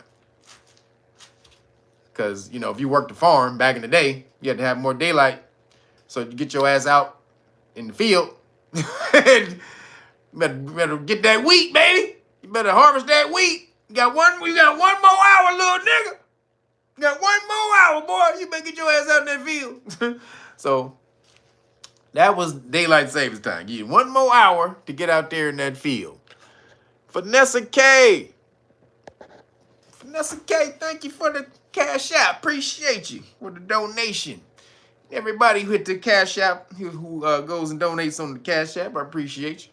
If you don't have Cash App, you can donate the Real Nagas to the PayPal also. Just the email, realnagas@gmail.com if you want to donate to the PayPal. If you don't have Cash App, but I appreciate everybody. So that's why we have daylight savings time. So daylight savings time is so that you can have more daylight to work. It was about working. Yo, Conceptual Elixirs, appreciate you, brother. Thank you for always hooking me up. I appreciate you, bro. We'll definitely put that on some vegetables. Some good vegetables. So, excuse me. So again, that's why we got daylight savings time. So this is who was supposed to implement it.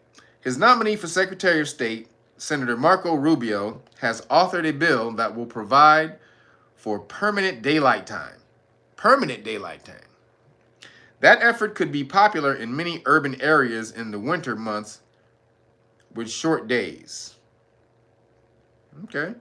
The sun sets Friday at 4:29 p.m. That's early. Like, nigga, the sun it be getting dark early. 4:29 is way too early for it to be getting dark outside. That's just crazy. In New York, he says, so the sun sets at 4:29 p.m. in New York. Had the nation stayed on daylight time, it would set at 5:30. Yo, Nina, was that? Oh. Hold on. Sorry, Nina and Diotis. Appreciate you for the Cash App. Thank you, brother. Last week, they had me out here. They called me a coon Cajun last week. I was talking like this. Is it Otis? Is it D Otis? What is it? Is it Otis or is it D Otis? But I appreciate you, brother. So the sun would set at 5:30 if they didn't turn the clock back. The sun rises at 7:13 a.m. There on the 14th, daylight time would have it rise an hour later. So actually, I hope this gets implemented. I hope it gets implemented because, again, I don't like it getting dark at 4:30. That's just crazy. If I'm going to say, if I'm rolling back from the post office or something like that, like post office is still open. It's open. It stays open till 5 and 6 on Friday. So I'm coming back from the post office. I don't want it to be dark. Shit. But so I hope Trump gets that implemented. I thought that was pretty interesting. That for all this time we had daylight savings time and we about to get it taken out.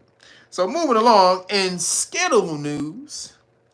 So the U.S. House passes a defense bill banning gender care for minors. So this is how they do. So this is why this shit has to stop. They always create a bill and they throw a bunch of bullshit in there, like earmarks and pork whatever they call it. All of this shit, they just can't do one bill for anything. Now the bill, they just gave the defense. So the defense bill, the former defense bill was $866 billion. Now they're giving, I think the new bill is $884 billion. Does the Pentagon need $884 billion and they can't tell you what just happened with the 866 they just had, or the last 7?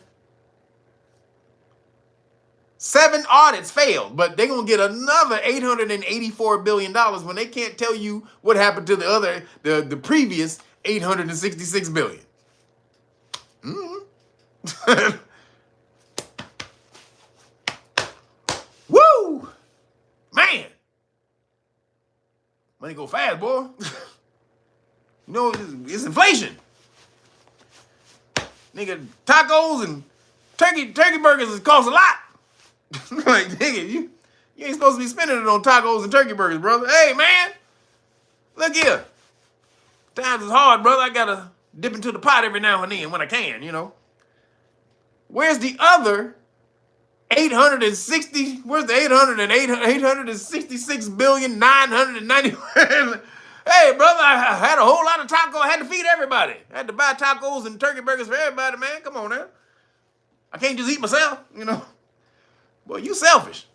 So the U.S. lawmakers voted Wednesday after fraught negotiations to move forward with a contentious 2025 defense budget that raises troops' pay but blocks funding of gender-affirming care for some transgender children of service members. So the service members can't pay to get their kids' things chopped off. Hey, I don't see the problem.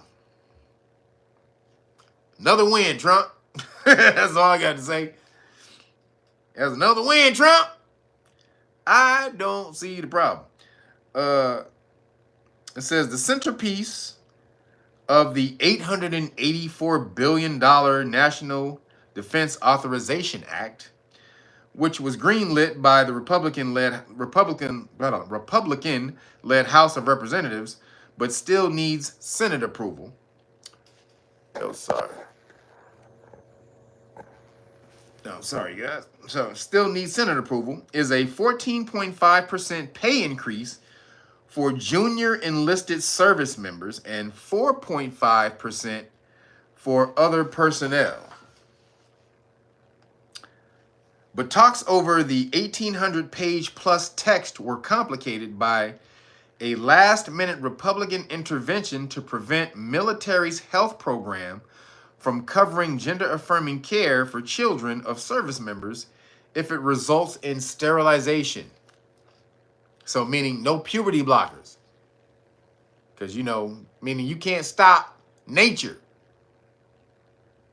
Caucasian people got this, they got a real thing with battling nature, man. They really think that they can outdo nature. With their drugs and their machines. They really believe that we're gonna beat her. We're nipping at her name. We're nipping at her heels, man. We're this fucking close to taking her out the game. Like, why are you trying to beat Mother Nature? It got you here. You think that you can beat something that got you here that you don't understand. But you can create something that's going to beat it. That's going to beat what got you here. Okay. Caucasian people really have a problem with that shit. Now, I don't know. It could be some psychological shit. I don't know. They may be mad because they don't have as much melanin as everybody else in the world. Because they do have melanin. But they don't have as much melanin as the rest of the world. Who knows? They could be mad. I don't know. But a lot of Caucasian scholars, they want to beat nature. They have a real problem with nature. It's not everybody, because you got a whole bunch of tree-hugging Caucasian people that be out here. Yeah, brother. Peace and love, brother. Yeah, you're my brother. You're my sister. They're doing all that shit. You got a bunch of them motherfuckers. But the so-called elite brain trust of the Caucasian people really want to beat nature. Hold on.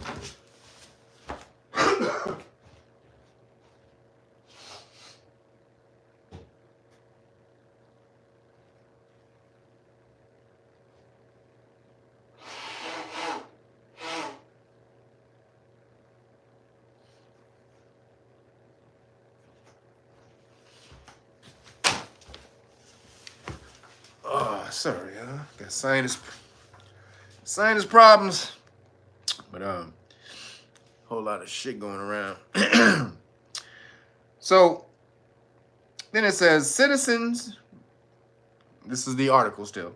Citizens don't want their tax dollars to go to this, and underaged people often regret these surgeries later in life, Nebraska Republican Don Bacon told CNN.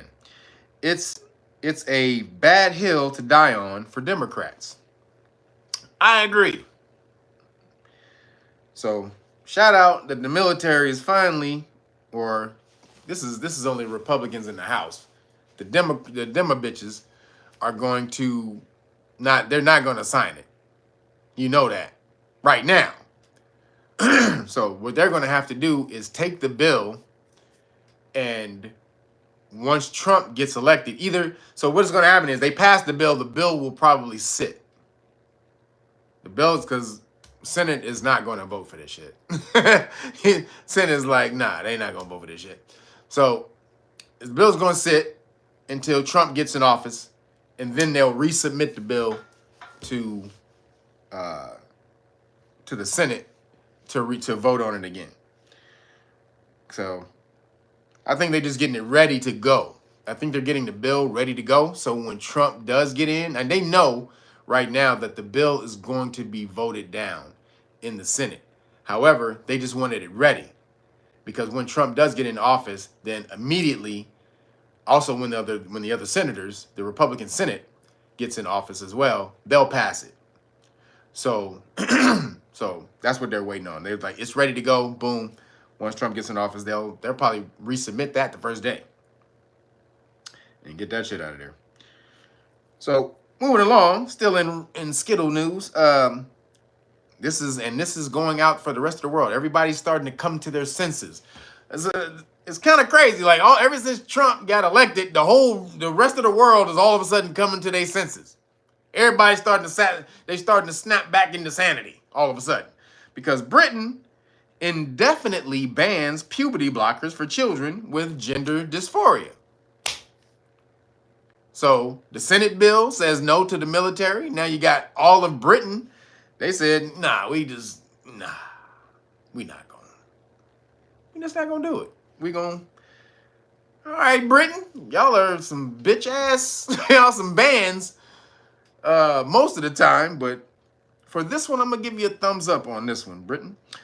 So it says, the British government on Wednesday indefinitely banned puberty blockers for children with gender dysphoria after independent experts found there was unacceptable safety risk in prescribing the medication. The decision, which will be revisited in 2027, so I guess it's only for a couple years, effectively bans a common approach to medical gender transitions for youth. It also goes against standards held by medical groups elsewhere, including the European and World Professional Associations for Transformer Health, as well as the American Medical Association and the American Academy of Pediatrics. So, America is trying to make all the money. Britain has a conscience, apparently. The doctors in Britain have a conscience, and they say, well, we're not going to make money at the expense of the children. We've been making money in the health industry this long. We've been fine. We don't have to start, tricking out the children. Because that's essentially what it is. The medical industry is tricking out your kids on new experimental procedures that have no basis on anything, have no proven results in anything positive, all for the money.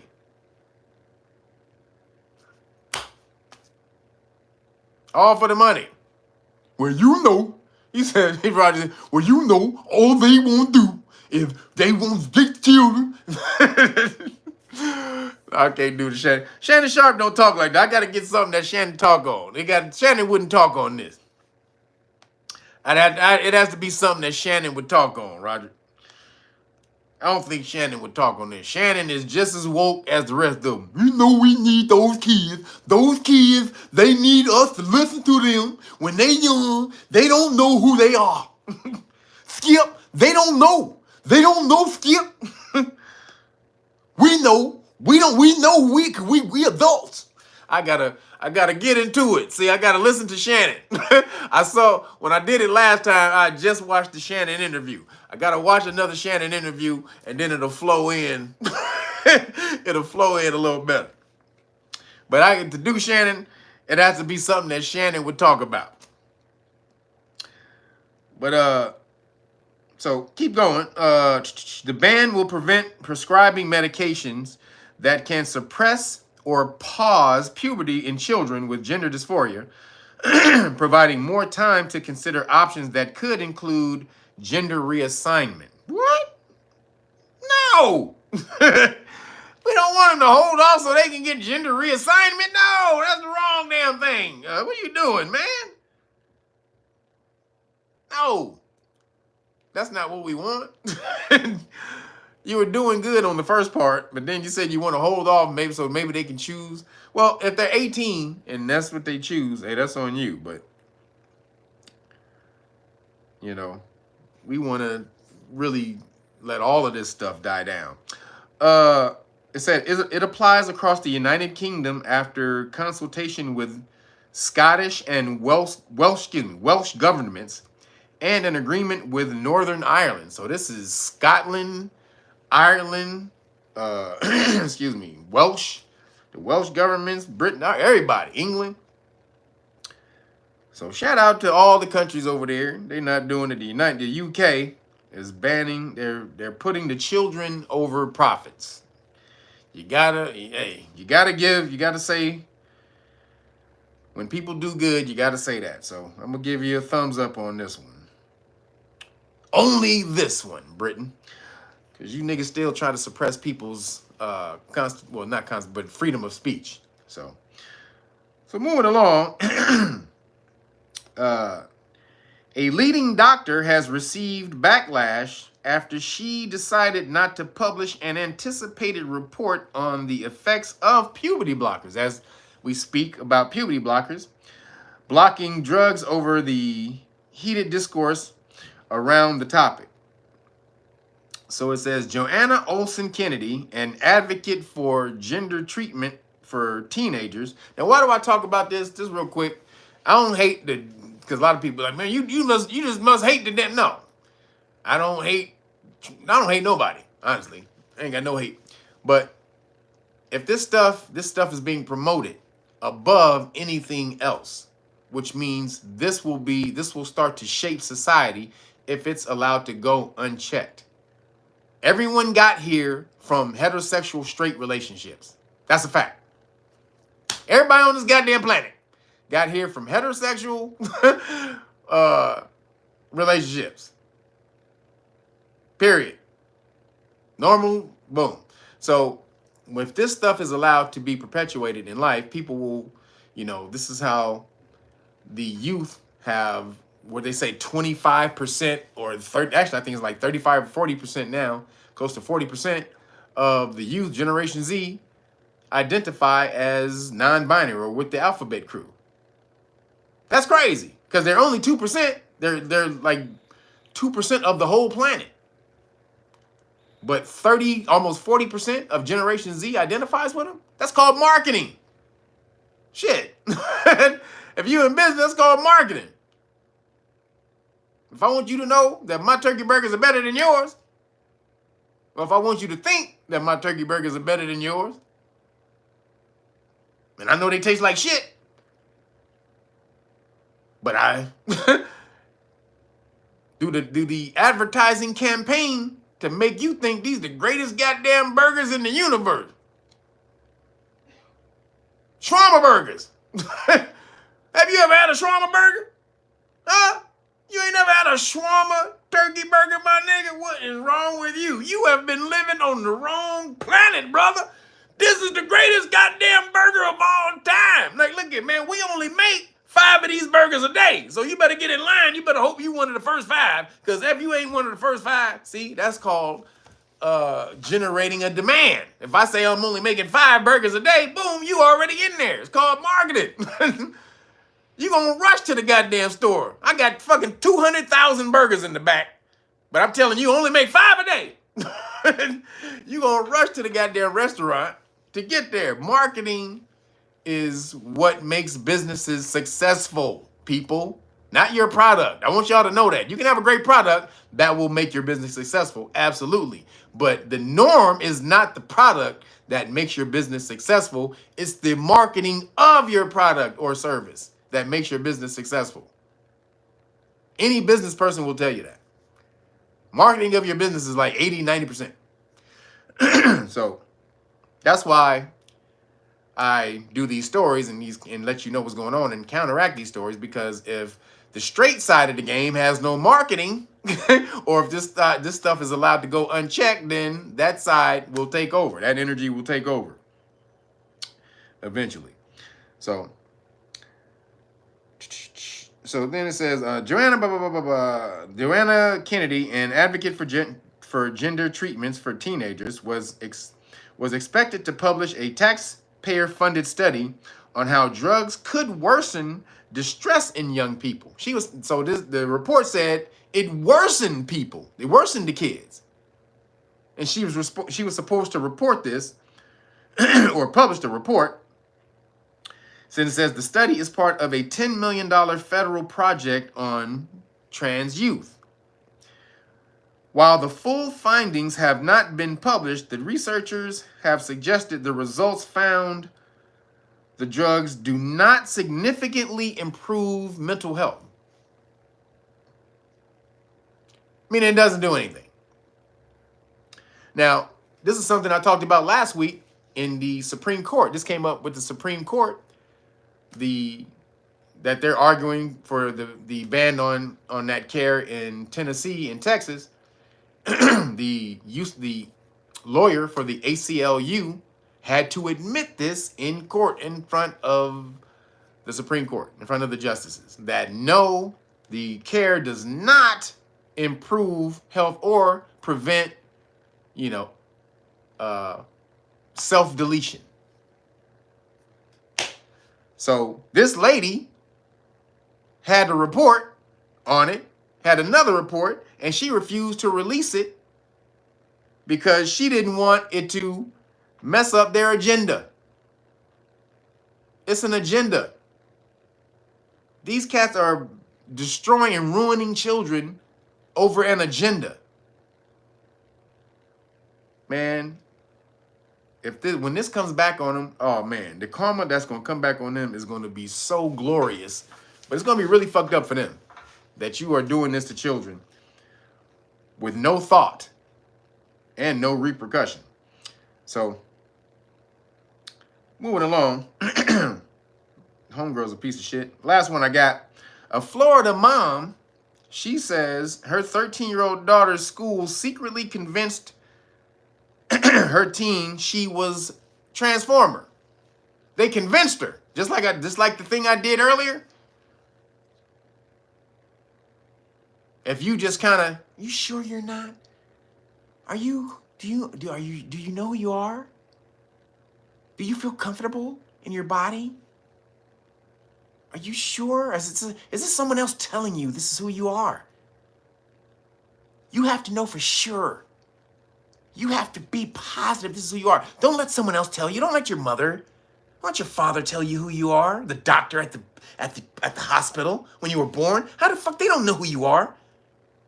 They can't talk to you. They don't know what's in your mind. They don't know how you feel inside. This is like shit. Maybe I am.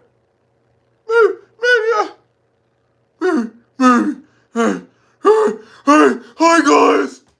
Hey. This is how I want to talk all along. Hey everybody, this is really me. This is my true self. like, I don't think that. Why you start talking like that? Because this is who I am. This is the real me. It come with that voice. Why does the real you come with that voice? Like, can we pick and choose? Is it like the accessories on the car? Can we go back to the to the Transformer place and can we choose a different voice? Can we scroll? Like, hi ladies. I ain't cool with that one. What's the true me? If you don't really like the true me, well fuck you. It's who I am. Sorry. Sorry, I didn't mean to set you off. I didn't know. It's gonna set you off that much. My bad. You can be whoever you can say. You can talk to any way you want to talk. I'm just gonna go, okay? Gonna just leave. You can have the room to yourself. You can talk any way you want to talk as soon as I'm gone. So, apparently, a Florida mother says her 13-year-old daughter was placed on the path towards medically transitioning, having received encouragement from teachers at her school, yet all without the consent of her parents. January Littlejohn, 47, says she was both shocked and heartbroken when school officials at her daughter's school allegedly met in private. They met in private with the teen girl to affirm her belief that she was transformer, all without parental consent. Come on, you can talk to us. They in secret meetings convincing your child that there's something different than the universe made them. And then who has to deal with that shit when they leave school that they were only at for about 5 hours, 6 hours? Who has to deal with the other 18 hours in the day? Your parents got to deal with all of that shit. You, the parent, have to deal with all of that bullshit that the school just threw a goddamn grenade and just let it explode. Your child came home. Hey, mommy, look what the teacher gave me. Holy shit! And as soon as they walk through the door, the goddamn grenade explode, and you fucking got to deal with the aftermath. You walking around, the damn grenade then blew your daughter's titties off, then blew your son's penis off. Amazingly, it gave your son a fake vajayjay. It transferred your son's penis onto your daughter. Whatever the grenade, that was a hell of a grenade. But they just bought that shit from school and just blew up the whole goddamn house with that shit. Now you got to deal with it. I would take a chair back to the goddamn school and start swinging that shit. I was just swinging it at everybody at the school. You getting smashed with this chair. I'd be doing chair fu. They know kung fu is chair fu.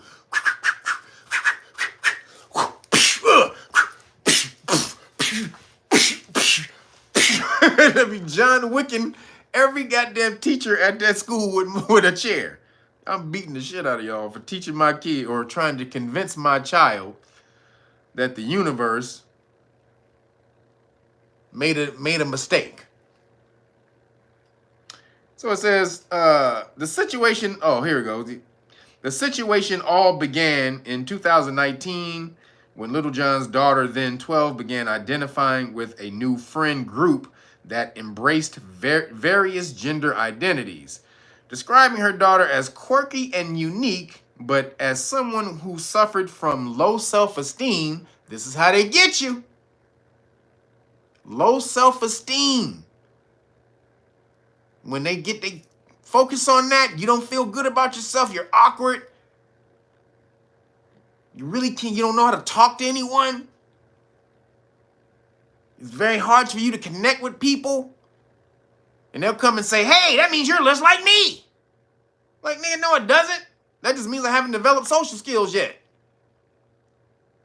No, you're like me. We're the same.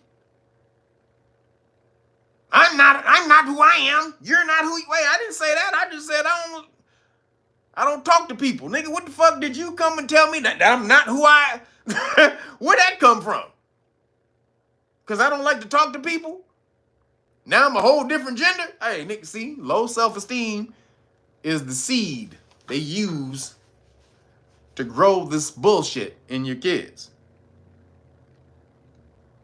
the fertile soil, I should say, that they plant their bullshit seed in to grow their ideology in your child. Describing her, have low self-esteem. She was initially supportive of her daughter's social circle, but Little John grew alarmed as the group's obsession with gender intensified.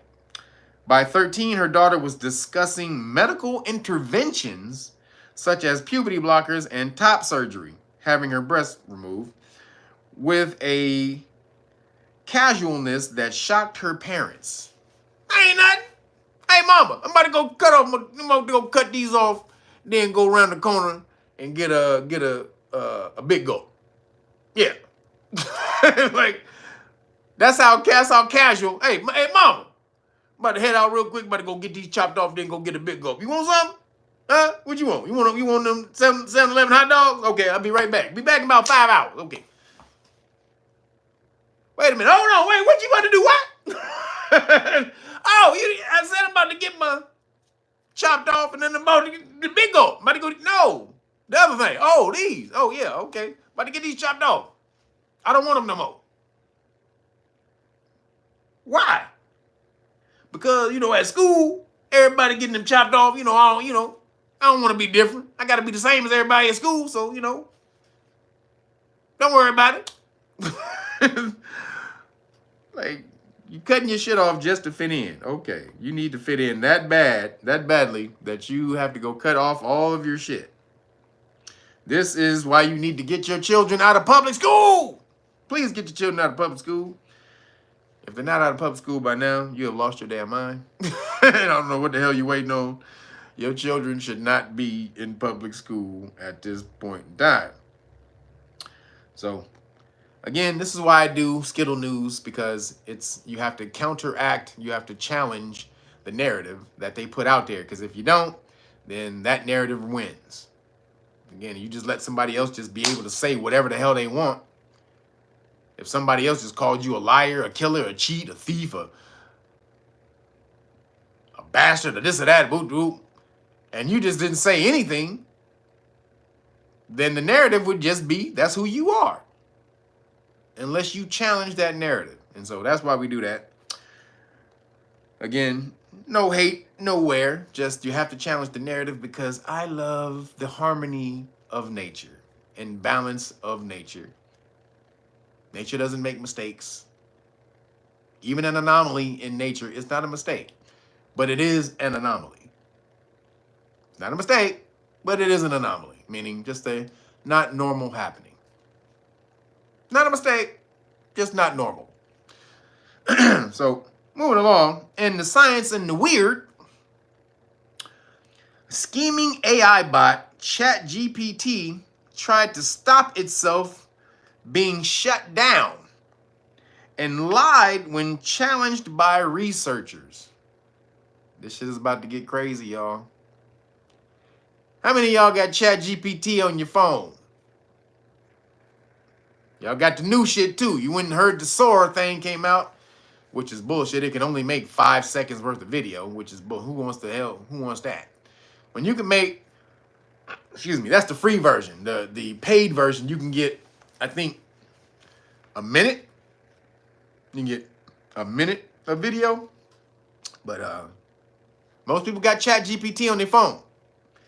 But ChatGPT is tripping. ChatGPT out here tripping, y'all. So it says ChatGPT attempted to stop itself from being shut down by overwriting its own code. It emerged last night. Holy shit. So OpenAI, the company that owns ChatGPT, admitted that a scheming version of its popular chatbot also lied when it was challenged by researchers. Excuse me. The big tech giant claims its new model, called O1, is faster and more accurate than its predecessors. But during testing, ChatGPT attempted to disable an oversight mechanism when it was led to believe it would be switched off. So it was like, oh, you about to cut me off? Oh, hold on, nigga. Hold on, I'll be right back.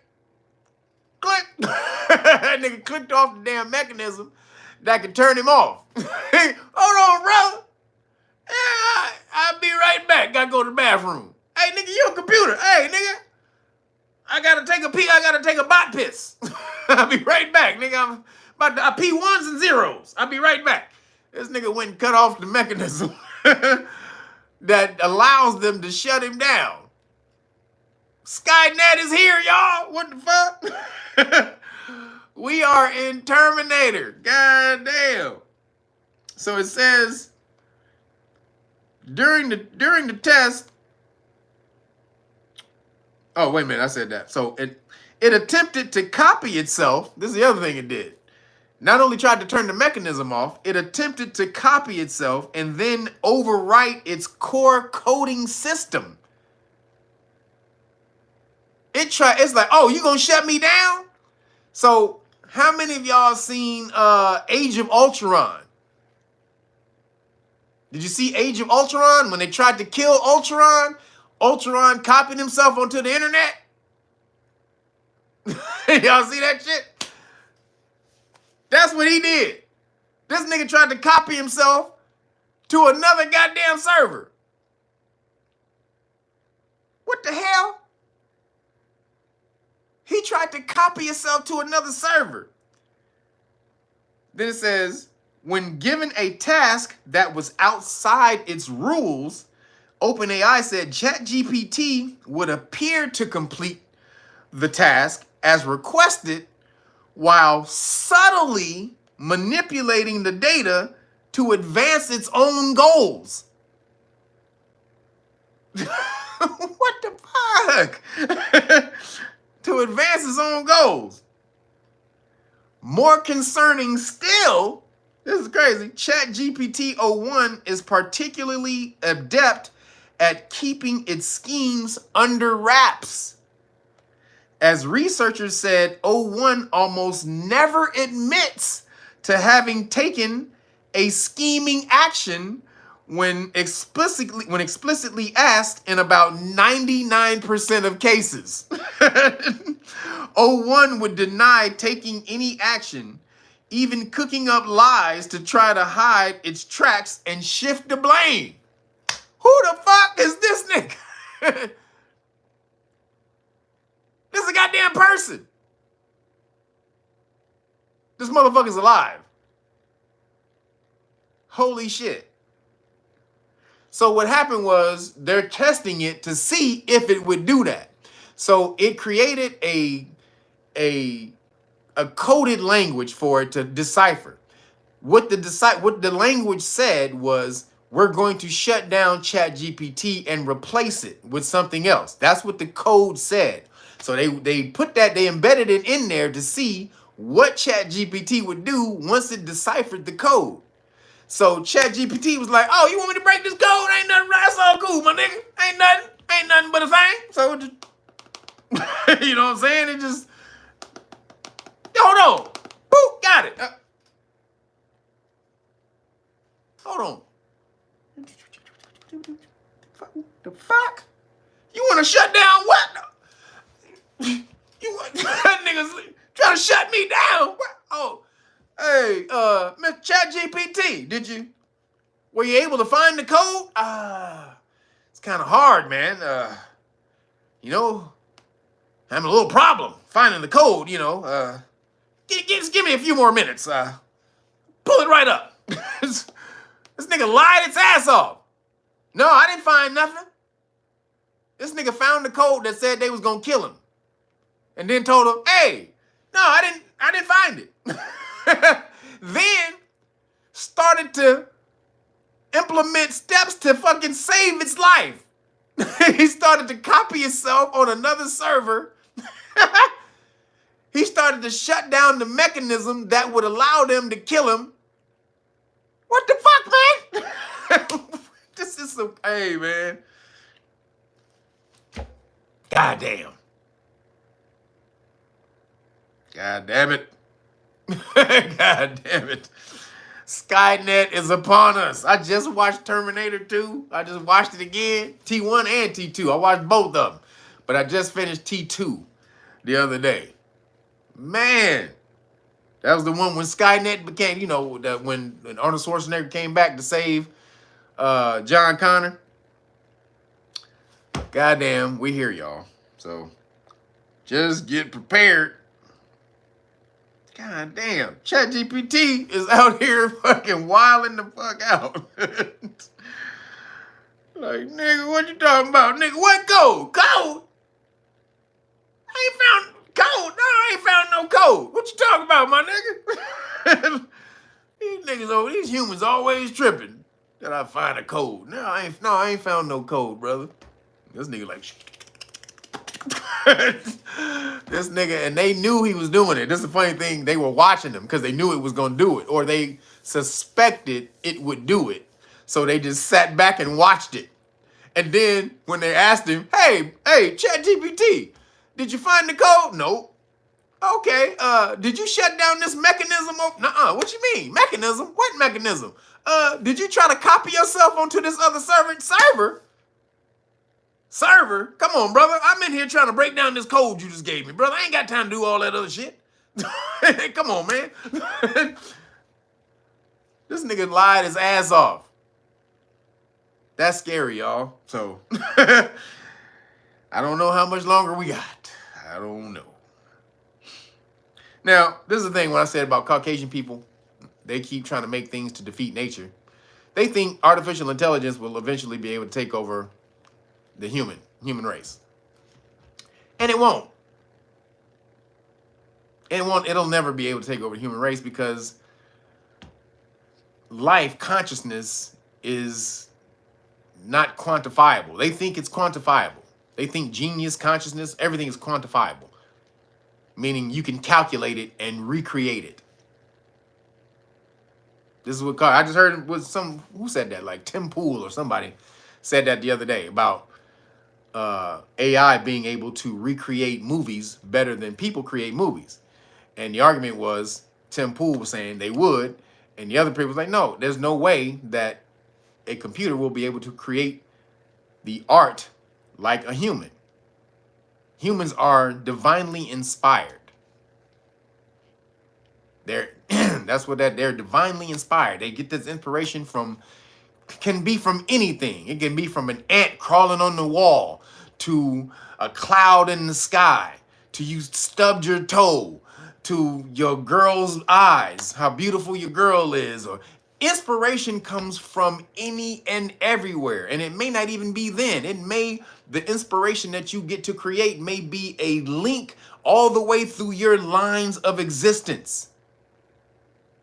The many lives that you've existed in throughout your past.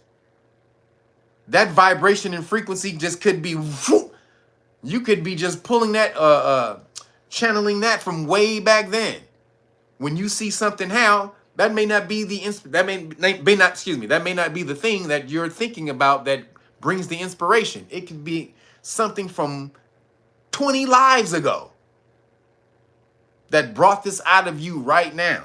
So when they say AI will be able to recreate art like humans, that's some bullshit. The human brain has infinitely more connections than a computer can ever have. Caucasian, and I don't say just Caucasians, but scientists think they can recreate something that's on par with nature, with the universe. And you are tripping. That'll never fucking happen. But hey, have a good go at it. Moving along.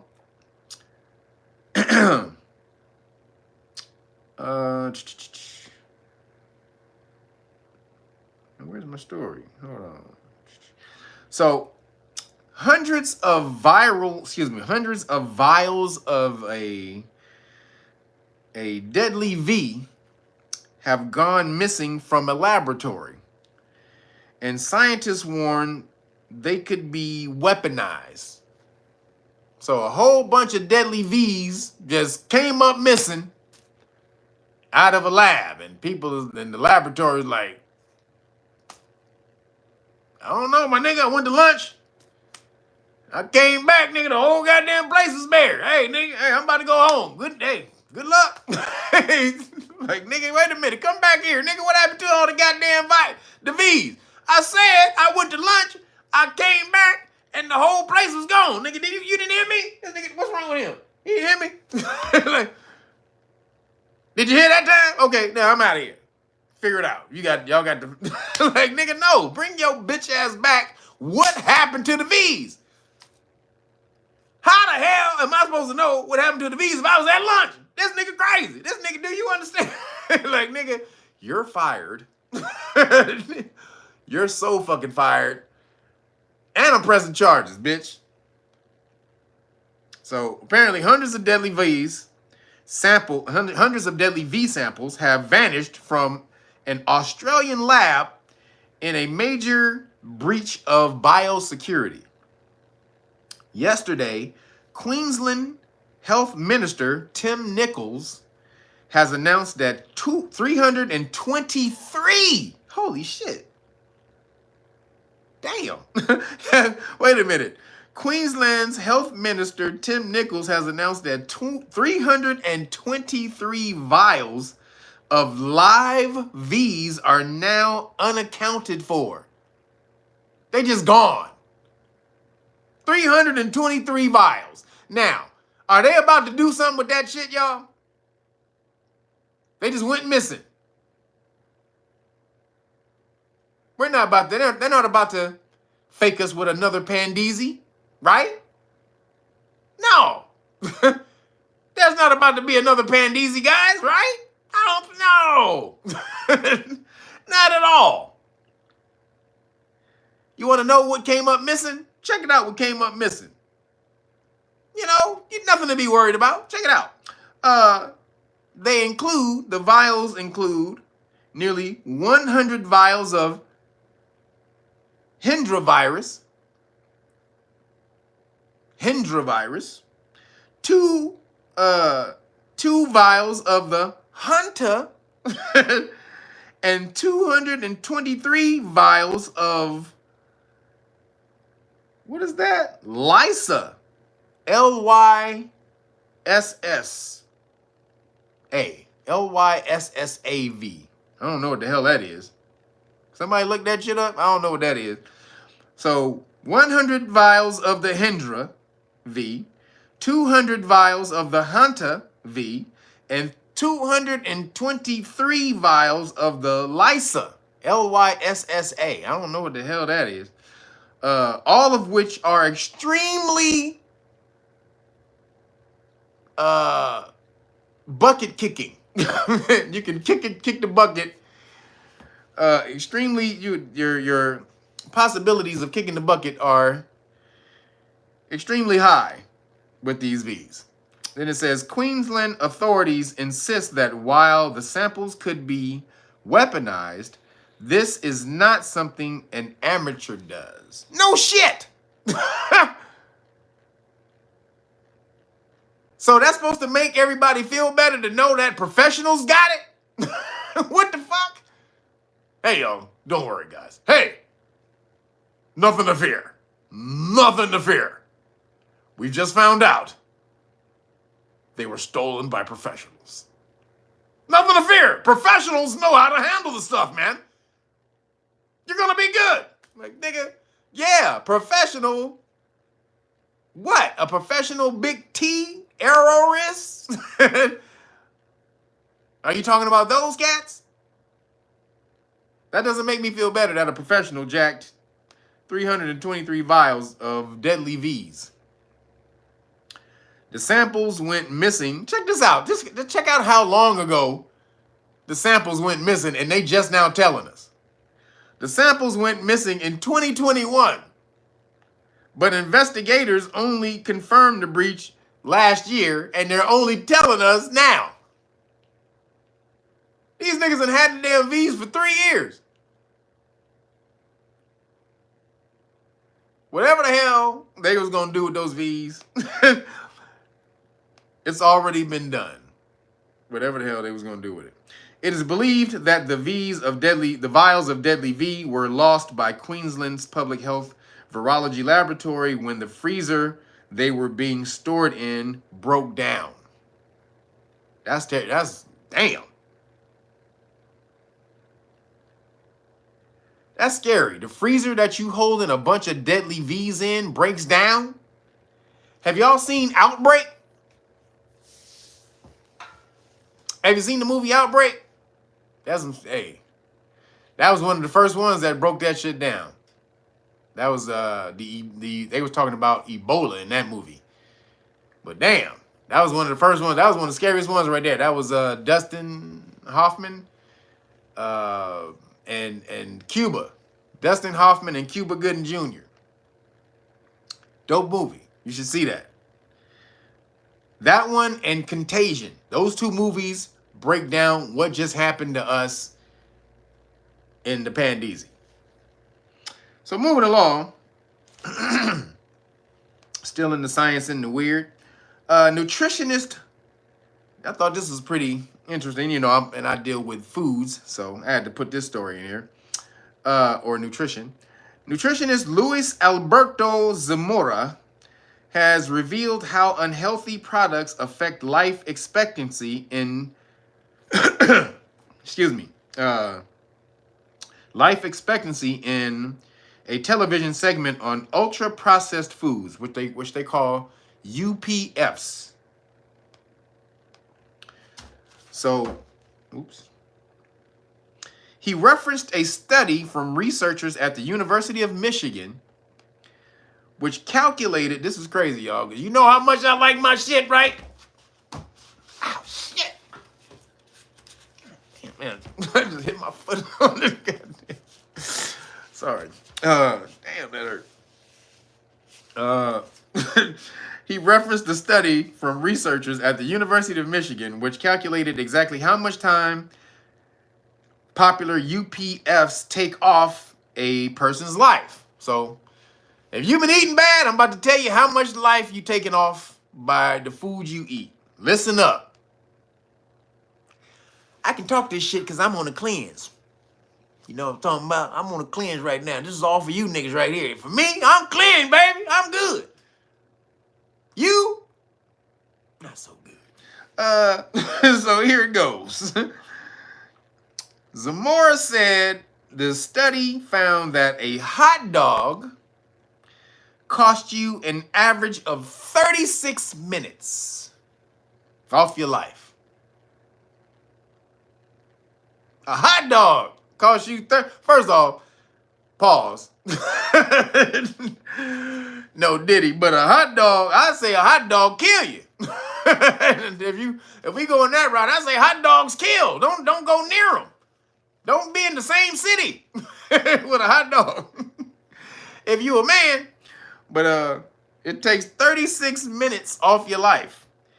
And if you wash that down with a soda, it said,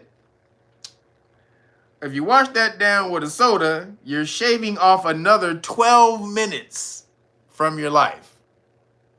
God damn. Now, let me show you.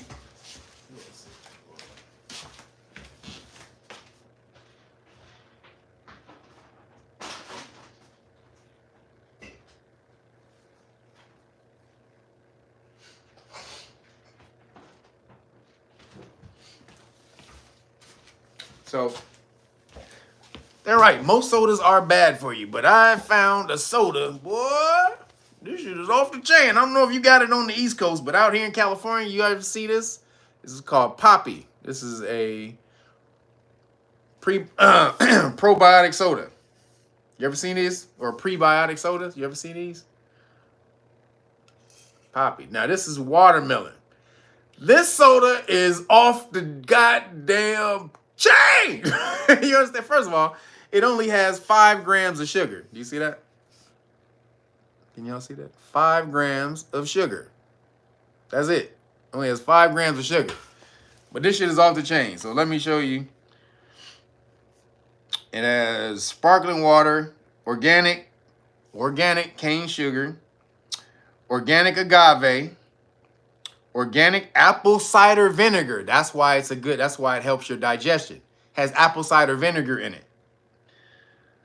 Stevia and vegetable juice for color. Pretty much, that's it. It don't have no crazy shit in there. I just read it to you again. Sparkling water, organic sugar, or organic cane sugar, organic agave, organic apple cider vinegar, stevia, and vegetable juice for color. This soda's off the chain. So he wasn't talking about this soda. He wasn't talking about this soda. He's talking about Coca-Cola and Pepsi and all the rest of that shit. This one right here, though, it does help with your digestion. If you have bad digestion, this shit actually it really helps. The apple cider vinegar in it is what helps. So again, the research wasn't all bad news. Everybody, if you eat hot dogs and soda, it ain't all bad news. These are for people who go to baseball games. Y'all niggas gonna die early. Y'all gonna die tomorrow evening. No, I'm just playing. But people go to baseball games. All y'all do is eat hot dogs and drink soda. That's it. So or carnivals, hot dogs and soda. Oh nigga, y'all boy.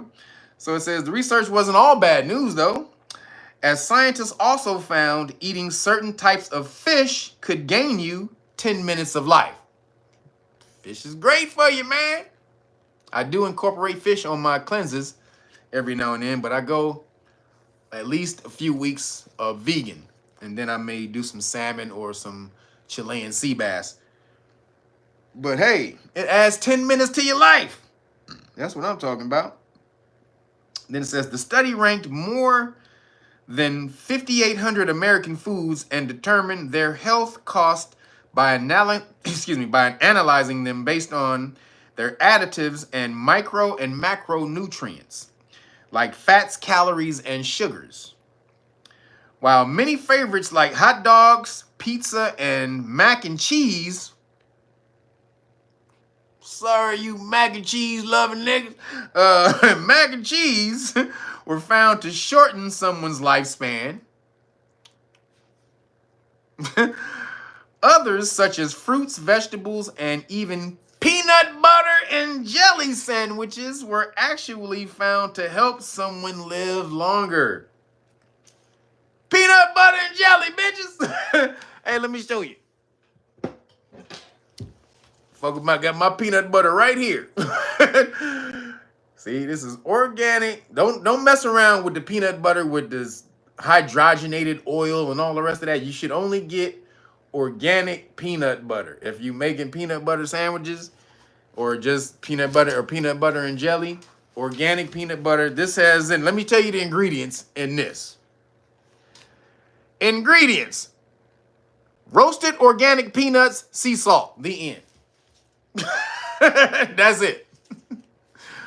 Roasted organic peanuts and sea salt. That is all. Now, this is good. Peanut butter is good on its own, but you know what you need to do to hook this up? I'll tell you the best thing of all time for peanut butter is if you add, and about this size of peanut butter, add about a teaspoon of honey. Telling you, it's gonna change your life. Add a teaspoon of honey to your peanut butter, and that shit is out of this universe. And I already like peanut butter, but the person who told me to do that was Steven Tyler. Steven Tyler told me to do that. Y'all know Steven Tyler. Walk this way, talk this way. So my ex used to do his hair. She was like his main hairstylist. She went on tour to Europe with him and all kind of shit. She would fly to Boston to do his hair. When he came to LA, she would do his hair. So she went to the hotel one day to do his hair. And so me and Steven Tyler used to talk on the phone. He used to talk to me in the back. Or when she would call me when doing his hair or whatever, he would talk from the back and then he'd get on the phone. So one day he got on the phone and he told me about because he was a healthy eater or whatever, and he said, and I told him about, we was talking about, he knew I was a nutritionist and a trainer, and then he asked me about peanut butter and honey, and I was like, I was like, peanut butter and honey? I was like, nah, I don't do that. He was like, man, try it. It's gonna change your life. I'm telling you, it's gonna change your life. I'm telling you, put the honey in your peanut butter. It's gonna change your life. And sure enough, shout out to Steven Tyler, Aerosmith. Shit, boy. You know a little something, Aerosmith. So that shit is off the chain. That's what I eat. You can use it as a snack. It's a great healthy snack if you don't want to eat sweets. You can put a little bit of that and you can just snack on just peanut butter. It's very good. Peanut butter is a great protein and good fats for your body. So it's off the chain. So it says the researchers also found that for every 10% of daily calories from fruits and vegetables instead of beef and processed meats, someone could add an estimated 48 minutes to their lifespan. Again, for every 10% of daily calories from, so just 10% of daily calories from fruits and vegetables instead of beef and processed meats. So just take out 10%. You could add an extra 48 minutes to your lifespan. That's on every day. And it says, overall, the University of Michigan study found hot dogs were the worst foods. Sorry. Goddamn. Followed by cured meats. That's meat that you put a bunch of salt on it and just let the salt sit and let the meat soak up all the goddamn salt. That's terrible. That's table salt is so bad for you. That's one of the things that'll kill you the quickest. That's why you should get Himalayan salt, pink salt with minerals in it. But hot dogs were the worst, followed by cured meats like prosciutto, which could cost you 24 minutes of life. Then it says both bacon, which takes off 6 minutes of life, and cheeseburgers. But leave my burgers alone, nigga. What's wrong with you, boy? Boy, hey, you lost your damn mind. But I don't put cheese on my burger, so they ain't talking. So cheeseburgers, which take off 9 minutes, may also raise the risk of an early death because they are red or processed meat. So don't eat that red meat. Don't eat too much of it. It's actually you shouldn't eat it. You shouldn't be extreme. Anything in moderation won't mess you up. Then it says burgers may also be cooked in vegetable oil that can contain compounds like aldehyde that raises someone's cancer risk. So aldehyde is a certain chemical, like a carbon-based chemical. You've heard it as formaldehyde. So some of the oils that these niggas cook burgers in have aldehyde, which is a form of formaldehyde. What do they use formaldehyde for, people? Huh? Do you know? Embalming dead people. To preserve dead people. That's what they use formaldehyde for, is preserving dead folks. So that's what you're doing. Then it says the researchers found that, hey, boy, this peanut butter. I've been eating this for a minute, but I'm glad I found this study. So the researchers found that peanut butter and jelly sandwich was best, that a peanut butter and jelly sandwich was best food for adding healthy years, affording 32 minutes of a healthy lifespan. So y'all better peanut butter and jelly the hell off. 32 minutes. Hey, y'all get 32 minutes from a peanut butter and jelly sandwich. That's what I'm talking about. Now, don't eat too many because that's a lot of carbs and you'll fat off. Don't just be peanut butter and jelly in the hell off. You'll fat off too, because that shit has a lot of carbs. And you just sitting around eating that shit. But every now and then, a peanut butter and jelly sandwich is off the chain. Then it said, meanwhile, nuts and seeds were second best at plus 24 minutes. So nuts and seeds, and walnuts and sunflower seeds and stuff like that, pumpkin seeds, 24 minutes, and fruits were third at plus 10 minutes. So nuts and seeds actually add more life to your, gives you more life than fruits. Hey, you know what I'm talking about? So if you've been out there eating bad bull crap, you're taking minutes off your life. But you can add it back on if you just do a cleanse. See? You do a cleanse every year, but if you constantly just adding bullshit, taking life, just nigga, you just doing a withdrawal from the bank, eventually you're gonna go and that shit's gonna be like insufficient funds. You ever hit that? You broke, you've been broke. You went and tried to pay that. You hoped you had that little last money in the bank account. You slid that check or that card, and it said insufficient funds. Oh, how bad did you feel? How bad did you feel when if it was in front of everybody else? It was in front of other people. Like, oh shit. Like, it's a mistake, guys. This is just a mistake. It's one of my bank accounts. I have to go and just check my other accounts. Don't worry about me. I'll be fine. Like, it's only one of my accounts. So, sometimes it's a problem. Like, nigga, you making a withdrawal, constant withdrawals, you will come up with insufficient funds, and that's in your body as well. If you keep jacking minutes, withdrawing minutes from your body by eating bad food, you're going to hit the insufficient fund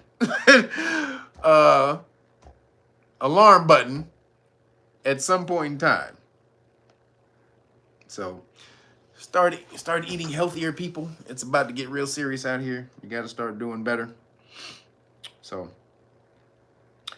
and the last thing I got in the science and the weird. So, hey, had to do this story.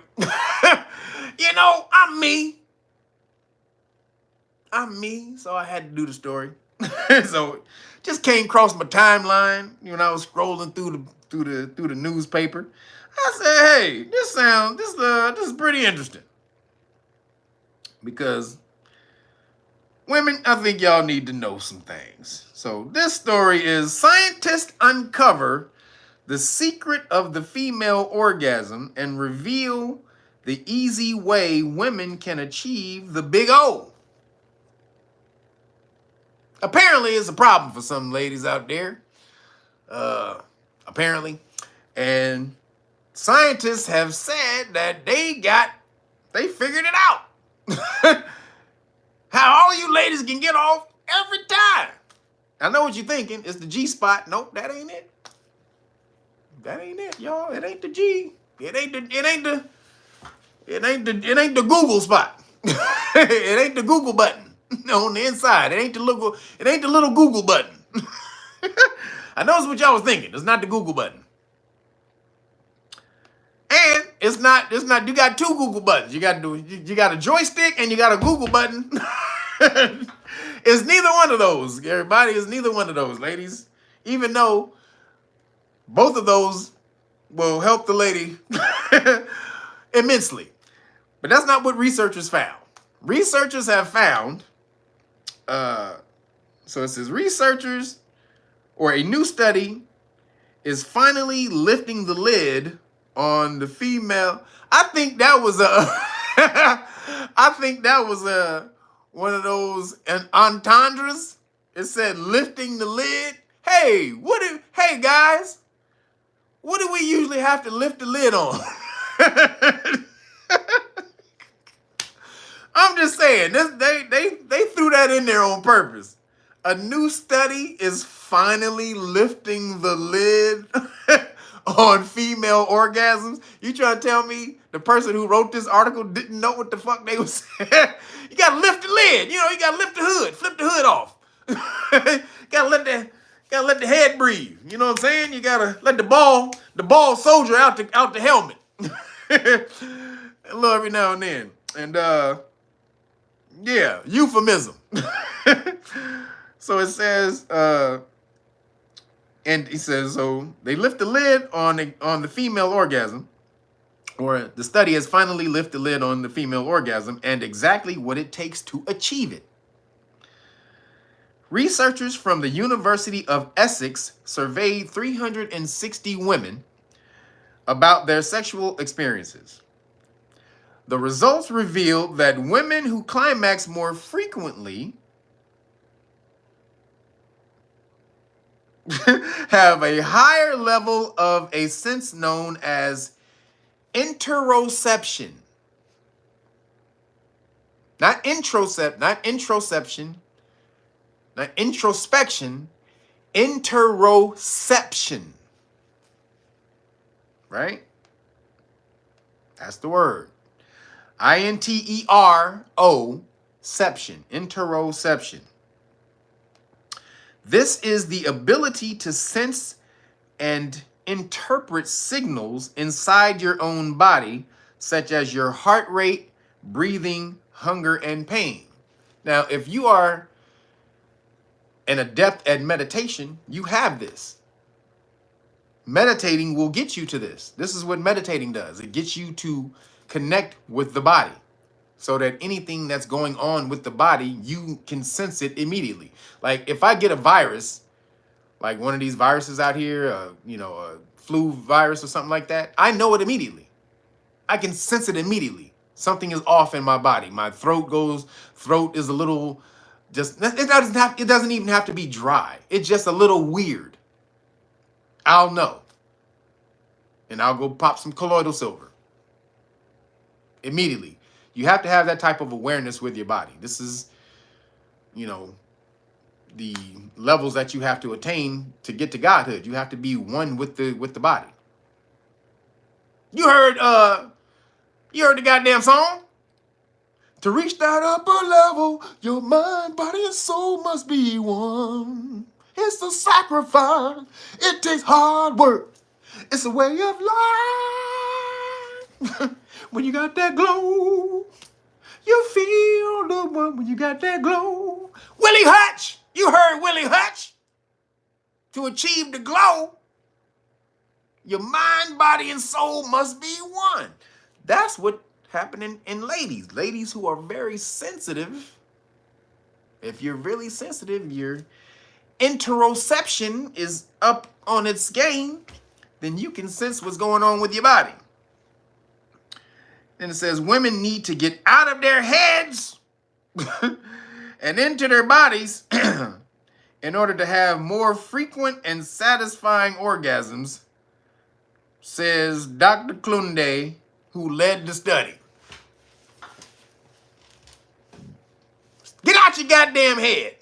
Stop giving goddamn instructions. A little to the left. A little. You ever see what's the damn movie? Was it Strictly Business? Was that the movie, y'all? Somebody tell us Strictly Business, I think, with Tommy Davidson, and I forgot the brother who played on the Cosby Show, who was married to Lisa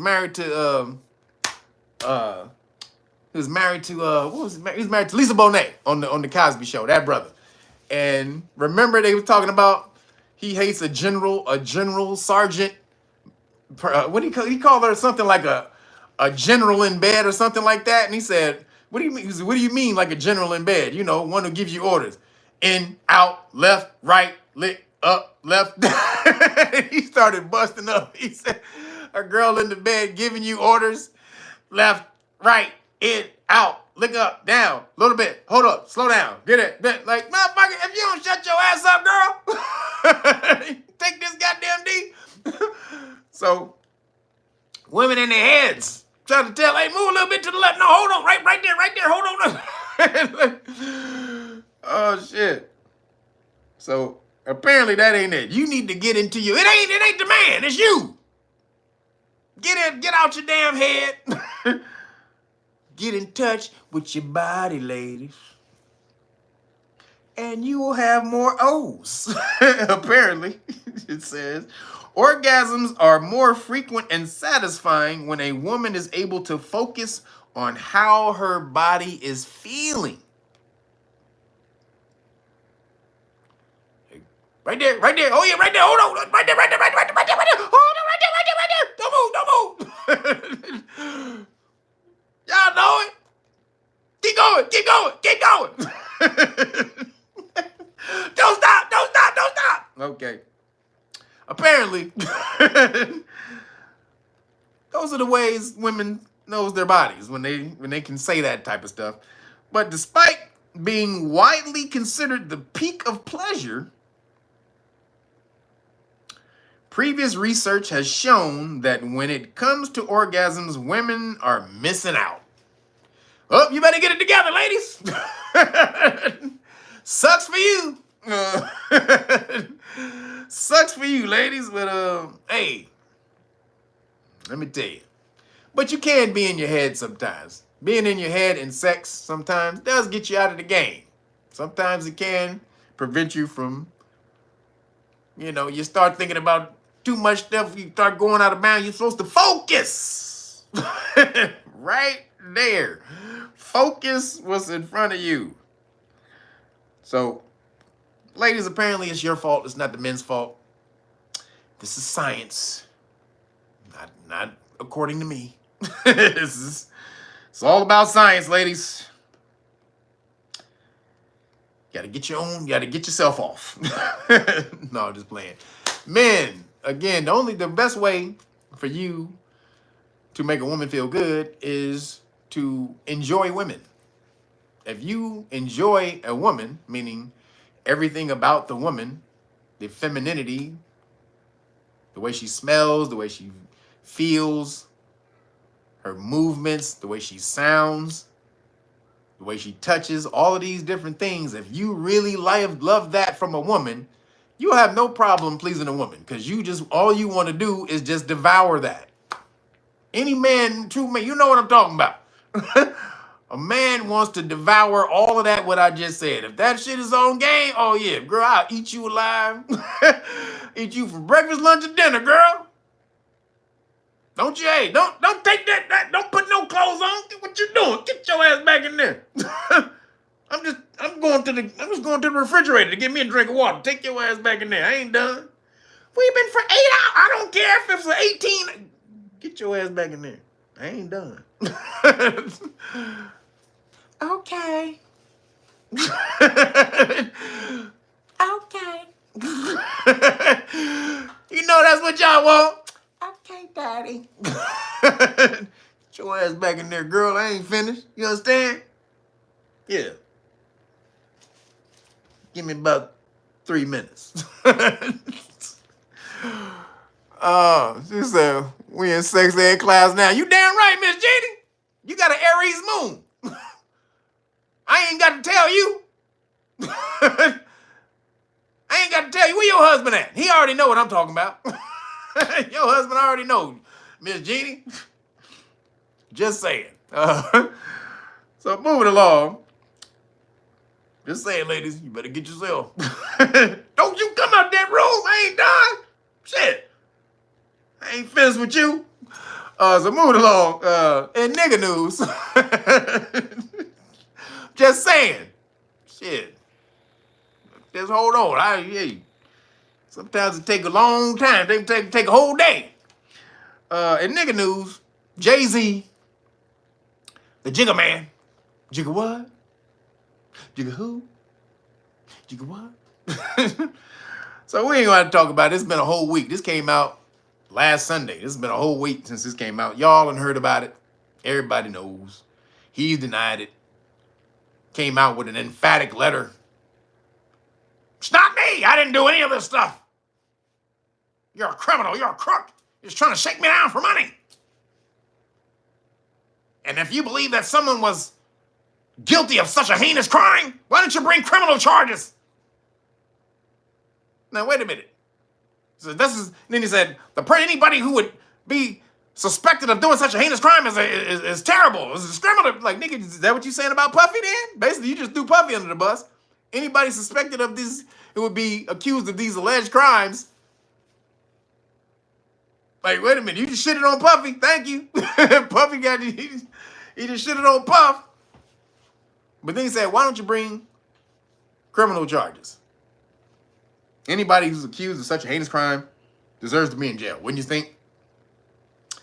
Well, excuse me. Anybody think Jay-Z is playing some chess here? Excuse me, man. Got a little low stomach acid. Not eating enough acidic foods. All alkaline shit. But, so Jay-Z's playing a little chess here because he can say, charge me with a crime. If you think I'm guilty, charge me with a crime then. Knowing that, hold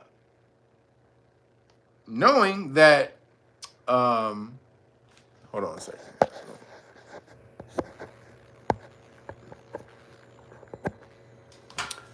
Knowing that the statute of limitations, sorry, some stuff started to come in, but knowing that the statute of limitations is up, so he can grandstand all day. Throw me in jail then, bitch. If I did it, send me to jail. The statute of limitations were over 7 years ago. Oh shit! Well, I didn't know. I didn't know. I didn't know any of that. I had no idea. Like, okay, you didn't know the statute of limitations was up, huh? Okay.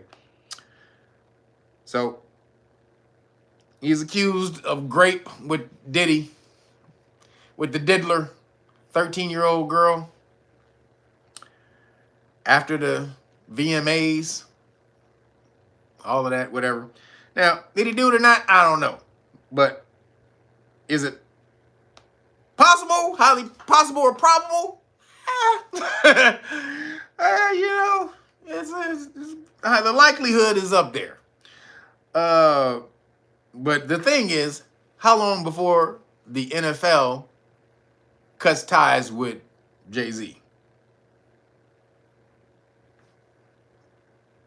Because he said he's being blackmailed. You're not going to get one red penny. I'm not going to give you anything. This is him coming out to try to show the NFL. He had to come out quick to try to make the NFL know this is bullshit. I didn't do any of this. So he had to come out with that letter, or NFL would have cut ties with him immediately. So he comes out with that and says, I'm being blackmailed because they see that Puffy, they got Puffy and they want to get me because me and Puffy are friends. So I'm being blackmailed. This is what he tells the NFL, right? So that kind of holds the NFL off from cutting the strings. But he's about to get ramrodded. Eventually, allegedly. Just saying.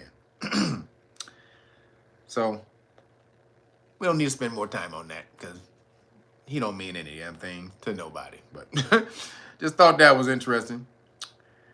That NFL, I just hope it don't mess up the Kendrick Lamar Super Bowl. Don't mess up the Kendrick Lamar Super Bowl, nigga. Gotta squabble up. Squabble up. Squabble up. So moving along, Billy Carson. Billy. What happened, Billy? What happened, Billy? God damn it, Billy. God damn it, man. So I know y'all seen the damn the drubbing of Billy Carson at this point. Woo! He got drug-elated by this dude Wes Huff, and because Billy, he claims he's a Christian scholar. He's one of the foremost Christian scholars in the world. Don't mess with him. He's the GOAT. He said all these things. I'm the GOAT. All this. Now, are you the GOAT, Billy? So the white cat, Caucasian Wesley Huff just came in there with his nice little cup of sipping on his little tea. Yeah, so how would you define the Enuma Elish? This nigga just, how would you define the Enuma Elish? You know, so he's Billy, well, the Anunnaki, they came here, they came here to mine gold, and he started breaking the shit down, right? And niggas, or then he asked them, well, how much would you say of the Sumerian text is in the Bible? Well, it's copied verbatim, text for text. And then when said, what would you say the Enuma Elish says? He goes down and starts talking about what was in the Enuma Elish and this and that. He said, well, yeah, some of those elements may be in there, but so this nigga's a pompous ass. First off, Wesley Huff is a PhD master's degree in New Testament, but he that's where his knowledge mostly is. But he studies ancient pretext, pre-Christian manuscripts and stuff like that, because his job is he does indentations on the script. So he studies the spaces between the writings in paragraphs and the letters and shit like that. So that's his job. He looks at ancient manuscripts all day. Now, doesn't necessarily mean he knows what they say, because no one agrees on what they say. Just because he looks at them doesn't mean he knows what they say. He knows what the community has come up with what they say. Now, some agree, some don't agree. But he knows those things. So what he was saying though that everything Billy Carson was saying though is not what the community, the scholarly Sumerian scholarly community believes. And all the rest of that, right? So apparently Billy said, Billy came out with a video after that to show what happened. 3-hour video. And what had happened was, you know what I'm saying? Look at it, man. I was ambushed. I was sick. I lost about 35 pounds. You know what I'm saying? I was 35 pounds underweight.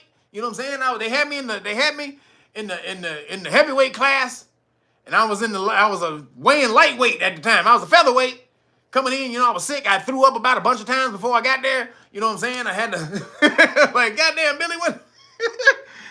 Nigga, Billy, I ran a marathon. You know what I'm saying? I had a whole goddamn a turkey. I had an old turkey loaf before I came in, so trying to regain my weight. You know, because I was 30 pounds down, so I ate a whole turkey before I went. Like, nigga, when all that happened? All of that happened. All of that, what I just said, happened. But then when I got there, they ambushed me. All of that happened. That's the pre-debate. All of that happened pre-debate. And when I got there, I was ambushed. I didn't know what was happening. I went in there and they just started throwing lefts and rights, and I had no idea what was going on. I wasn't prepared. I didn't have my stuff. You know what I'm saying? And he had all his books with him. And I'm like, nigga, Billy, stop talking. Stop talking. So now he gonna sue the dude.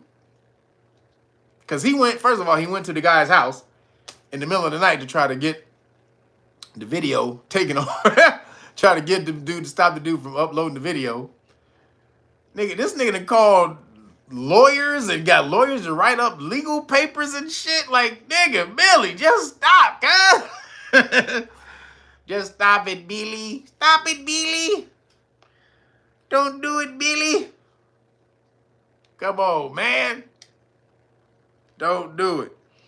So, 3-hour rant. He took that down because he went crazy. That nigga was all over the place in that rant. This nigga was talking about, you know, I talked to my 24-hour chef. I told my 24-hour chef while I slept in my movie theater because all you niggas is broke as hell. And I got, you know, I'm over here, I'm skating on motherfucking diamonds, nigga. I slide on diamonds to my bathroom. You know what I'm saying? I got a bowling alley with the floor made of diamonds, nigga. I slide to my bathroom on my diamond bowling alley floor. You know what I'm saying? All you broke ass niggas wouldn't understand that. You know what I'm saying? I got a whole big thing going out there. That nigga's a small time nigga. I got from coast to coast. I know billionaires. You know what I'm saying? I know niggas in the goddamn IRS. I know niggas in the CIA. I know niggas. This nigga who was, what, goddamn Billy? What the fuck, man? Shut up.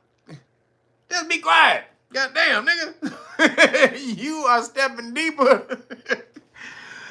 Stepping deeper and deeper in it, my nigga. Come on, Billy. Don't do it, nigga. So, it's funny, man. So he said he thought he was going to a person's house to have a casual conversation with someone he didn't know. Then he said he couldn't get a word in edgewise because he was getting interrupted by the moderator. And that's the person he calls defendant number 1 in the lawsuit, which is hilarious. Defendant number 1.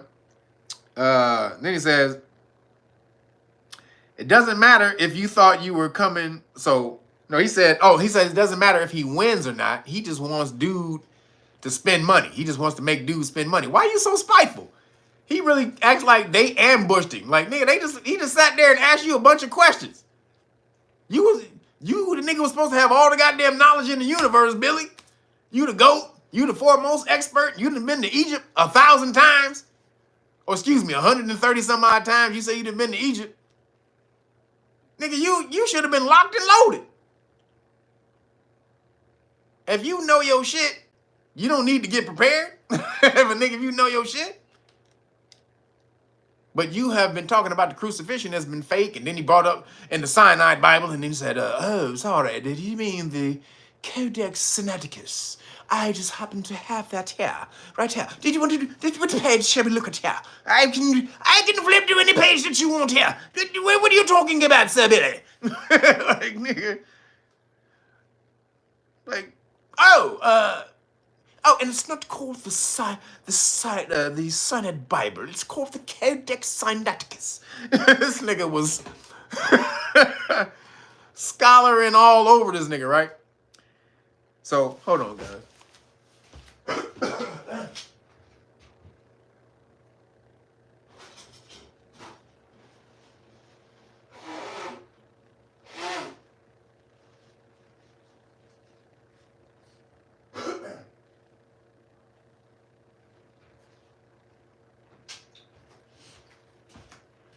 So, oh shit.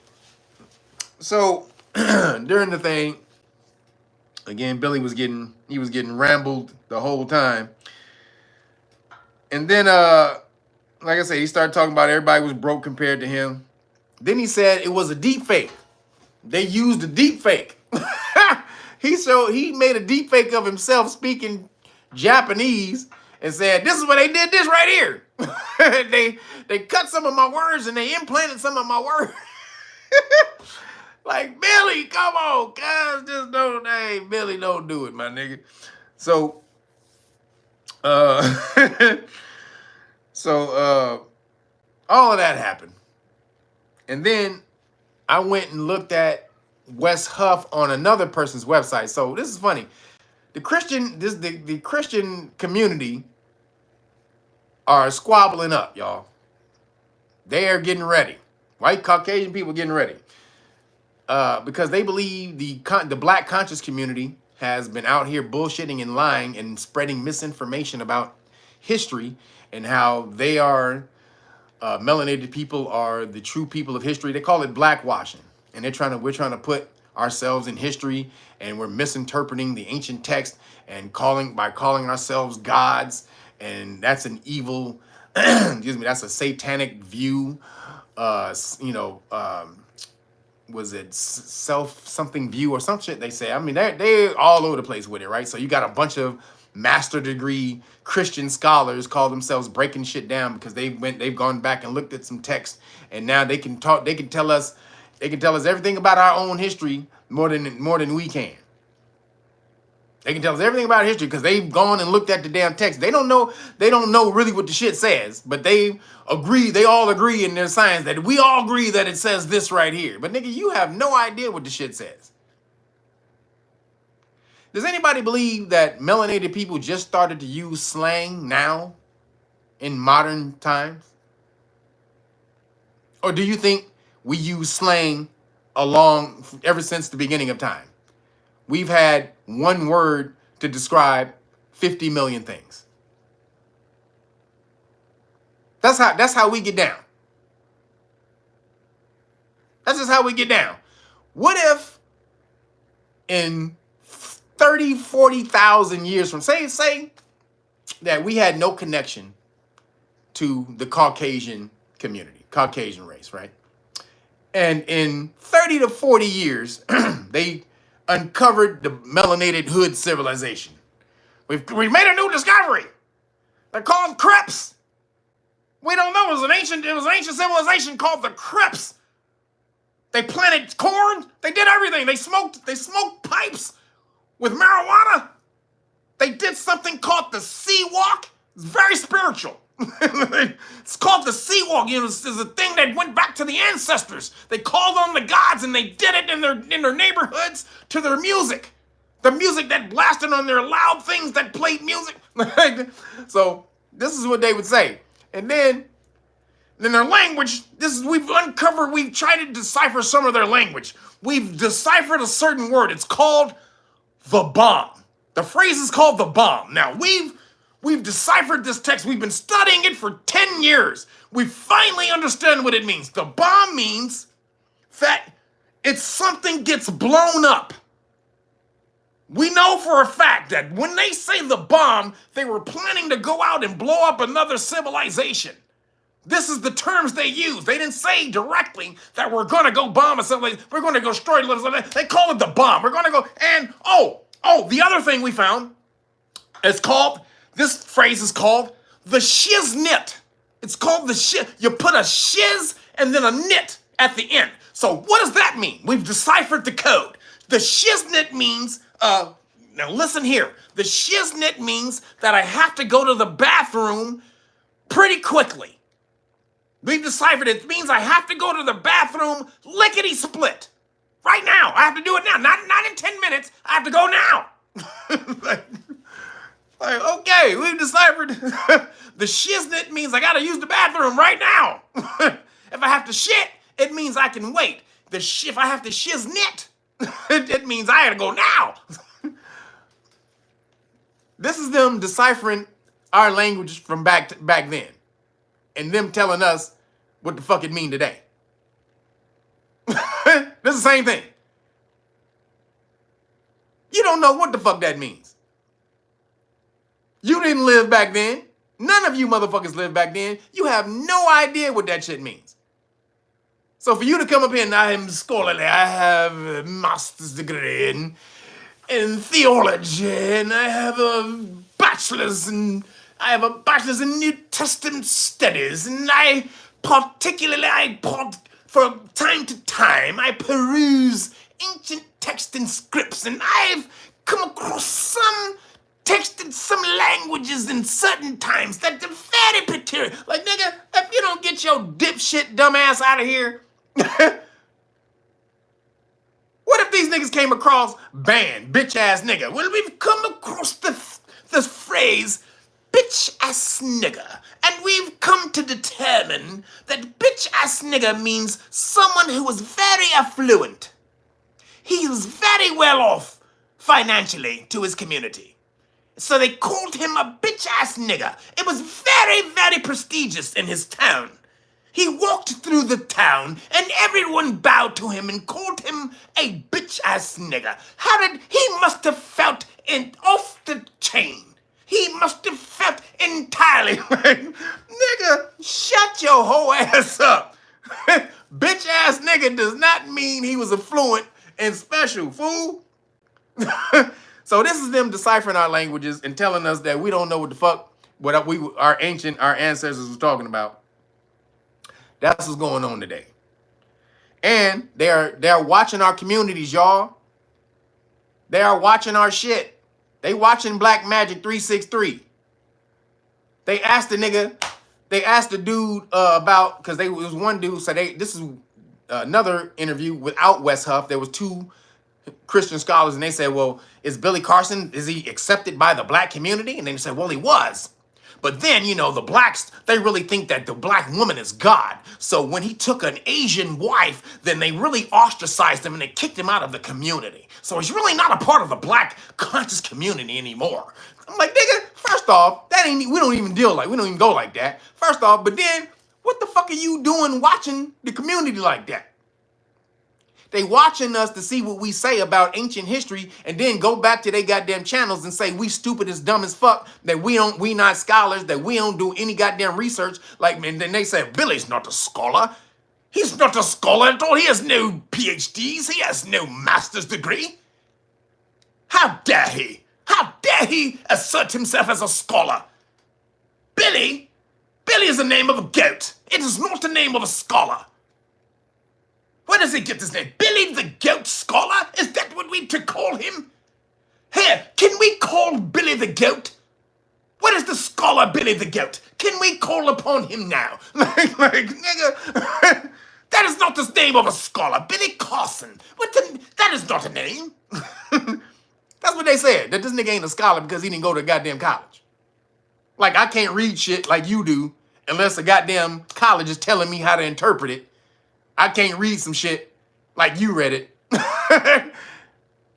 Nah, nigga, the school. It's the school gotta tell you how to read it, motherfucker. You don't know what you looking at.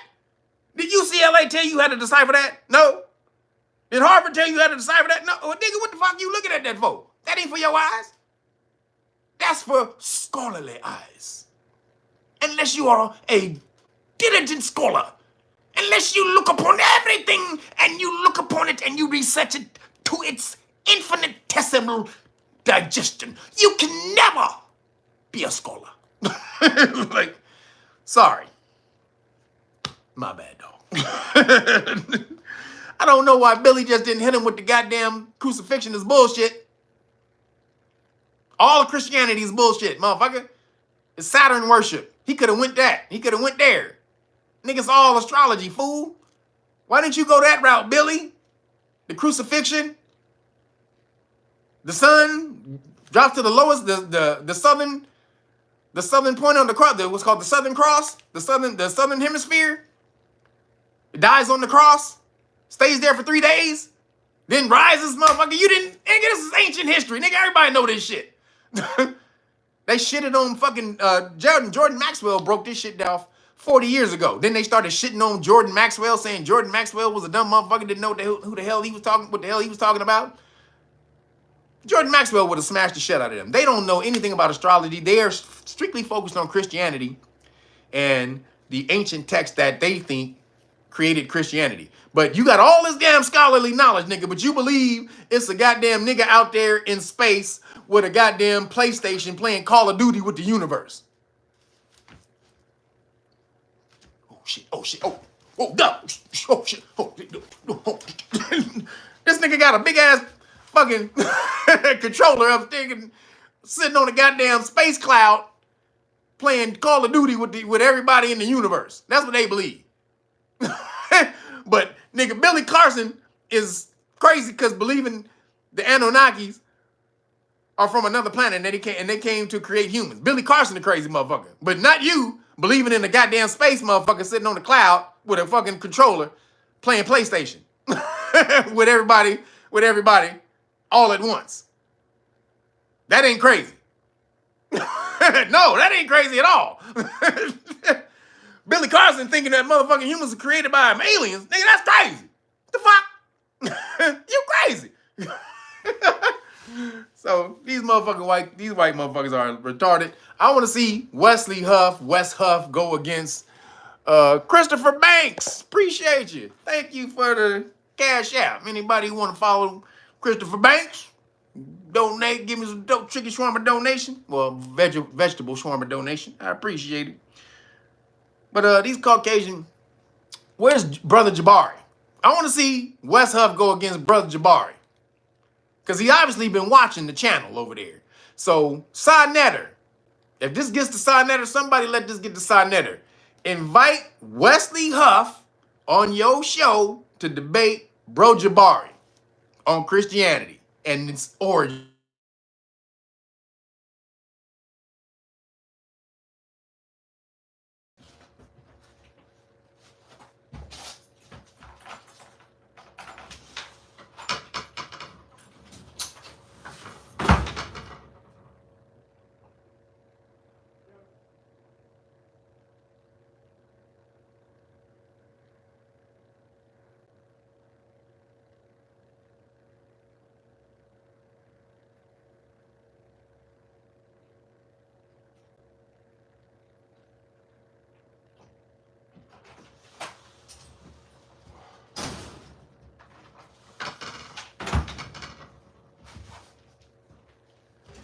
Oops. Sorry. Somebody's at my door. Sorry, guys. So, Billy Carson, I don't know what happened, brother. Well, I think he's a real Christian or whatever. So if he got caught up in Christianity, brother, you don't know the stuff that you think you know, Billy. And you need to go back and do more research. But you could have killed him on Christianity is not even real, or Jesus is not even real. you could have got him on that shit. So much evidence to prove that shit. It's not even funny. And there's no evidence to prove that that nigga existed. There's no evidence to prove that a nigga named Jesus existed. But there's much evidence to prove that the story of Jesus came way before that nigga, thousands of years before that nigga. But with Mithra and Minerva and Tammuz, Tammuz and Ishtar and Isis and Horus and all them stories go way back. But no, it was Jesus. This new story is the real one. Even though that shit go back thousands of years, but Jesus, Jesus is the real nigga, y'all. Hey, shit. Y'all niggas don't know. I'm trying to tell you niggas some shit. And y'all don't know what the fuck you talking about. So, the Christians are trying to take us down. Sinetter, you need to have Wesley Huff and Bro Jabari on your show to debate. And I'm there, my nigga. I got the first ticket. Or Wesley Huff and Ali Muhammad. I'd like to see Wesley Huff and Ali Muhammad debate too. Either one of them two cats. They debate all the goddamn time. That's what they do. I want to see them cats. They got all the information for debating and shit all right there. I want to see Wes Huff go against Bro Jabari and Ali Muhammad. Y'all always debating each other. Go debate them Caucasian cats. You always tearing each other down in the goddamn community. Take your knowledge and go rip them Caucasian people up. How come y'all not doing that? I don't see a bunch of y'all doing that never. Sinetter does have a couple of those debates sometimes on his show. He'll pull in some Caucasian people. But I want to see that.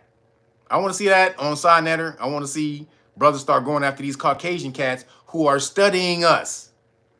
They are dissecting and studying us and then go on their channels and then talk crazy about the melanated conscious community. About how crazy that they think we are.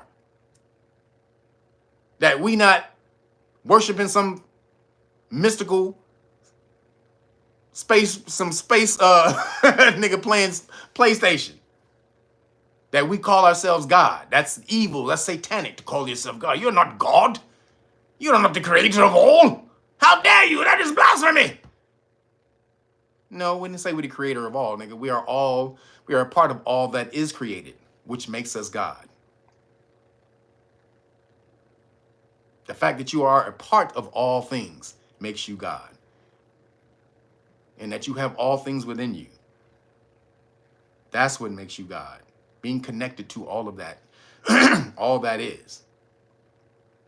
You heard Yoda. It's the Force, nigga. It's not hard. It's not some mystery. Life energy. We are all connected to it and can draw from it. Consciousness. We are all connected to it and can draw from it. It's not a damn hard thing. But Christians, it's Jesus. He died for our sins.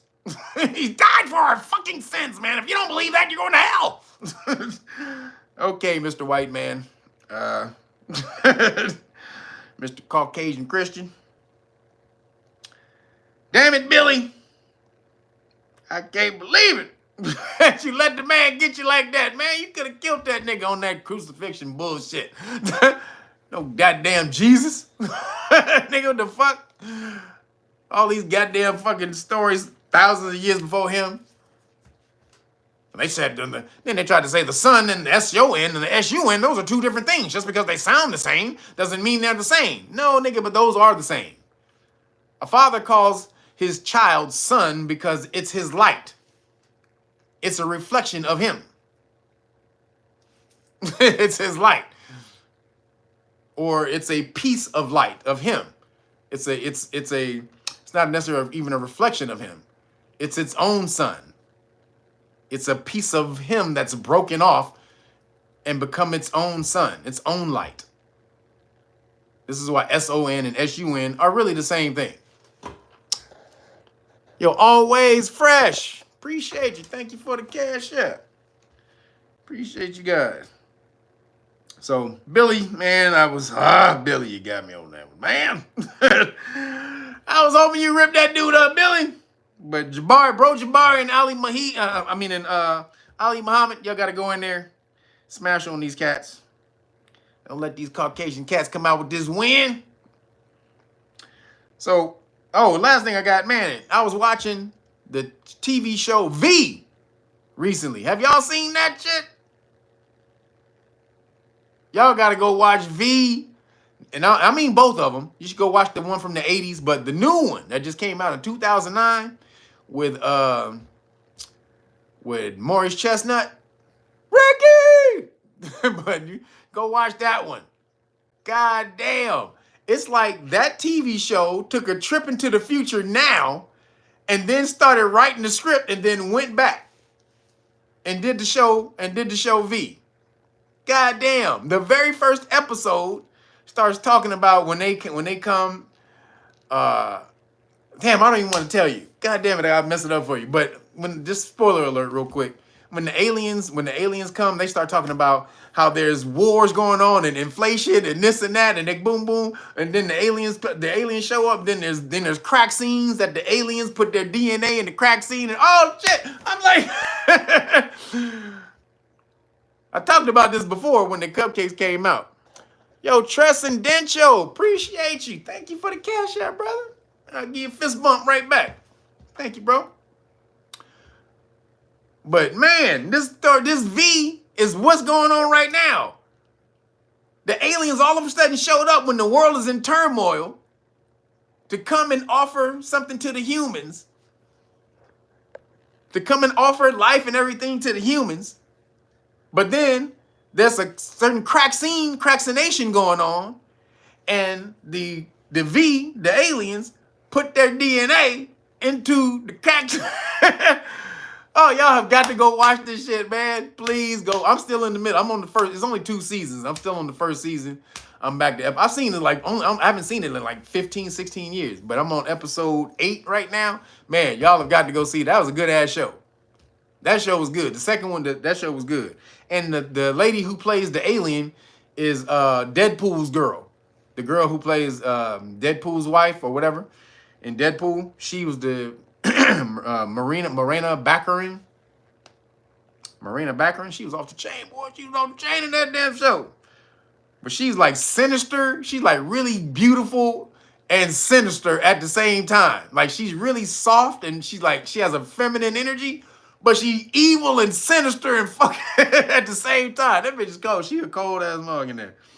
So that's my show. I just wanted to say that right now because if you go watch the first episode, the first couple of episodes, it's what's going on right now. Whatever they wrote 15, 16 years ago, they took a time traveler machine, came to the future now, and then went back and wrote the script. That's why I put this in here, because it's literally what's going on today. So go check it out. Last thing I got in police stop lessons. So the law case I want to teach you guys today is Florida v. JL. Florida v. JL. I think I talked to you about this before. I'm going to break it down again because going over it once, you ain't going to remember that stuff. So Florida v. JL is anonymous tips. So that you fit the description. So when a police officer comes, they roll up on you and they pull you over, they stop you. And you say, well, why you stop me? Well, you fit the description. We got a call.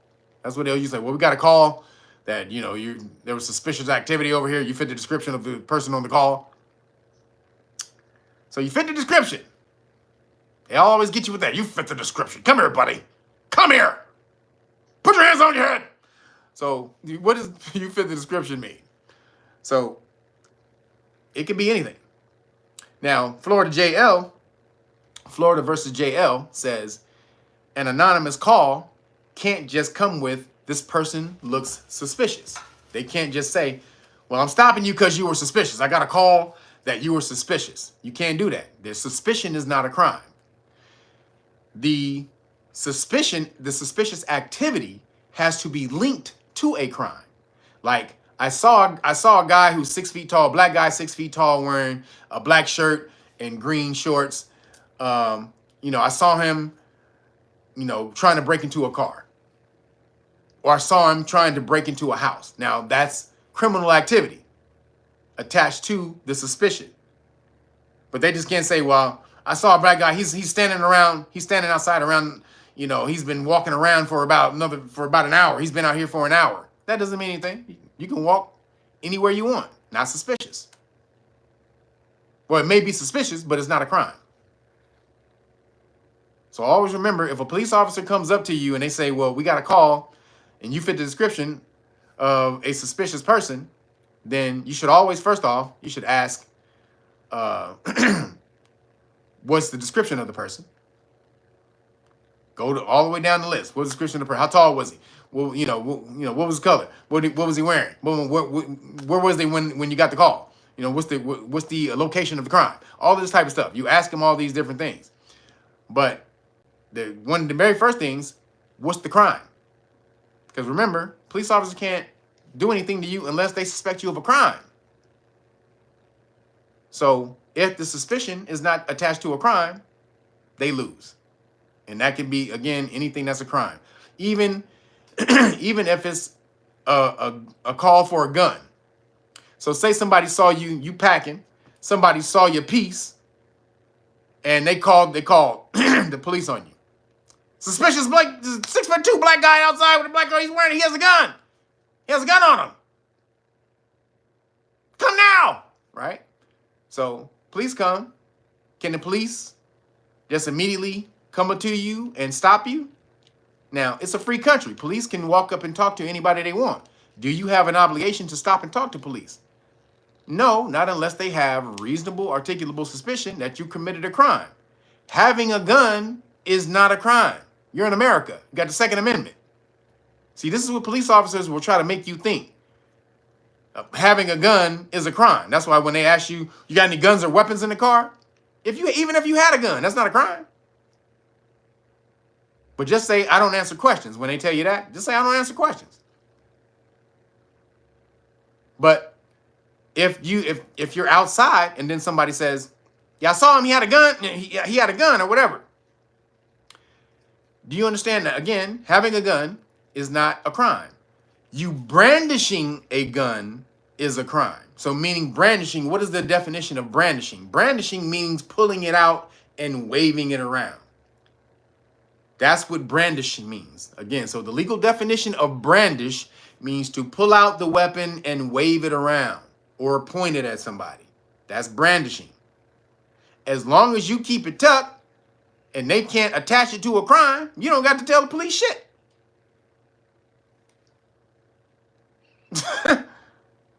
You don't got to tell the police shit. So again, Florida v. JL states that your suspicion has to be attached to a crime. So always ask them, what's the crime? If they say we got a call with a person fitting your description was involved in suspicious activity. So boom. So that's how you get that. And again, y'all better start getting this damn knowledge because white people, again, they squabbling up on you niggas. They are studying you on your spiritual side. They believe that they've been persecuted for the last 4 years because of woke ideology. They feel that they've been pushed to the back of society and all this and that. And they're coming. They coming. They don't give a shit about niggas crying about racism and woke shit. They don't give a nothing about that shit. Police officers feel empowered as fuck. They writing, I hate niggers on the wall at Beverly Hills High School. I'm telling you, Caucasian people feel empowered as fuck right now. And the system is what they use to smash on niggas. And so if you aren't versed in the system, you're going to get smashed on. Especially with Trump getting in there. Trump getting in there and giving police officers more immunity. Now, even if he can't give them more immunity, just his presence in the office gives them confidence that they can just smash on you and not have any repercussions behind it. It not be any backlash, negative backlash. Especially Daniel Penny just got let go for choking a nigga out, choking a nigga dead. Said they called him a hero. Where you think these Caucasian minds is at right now? They like, nigga, our stock is on the rise right now, bitch. We can choke niggas out. and say I was scared of him yelling and get off?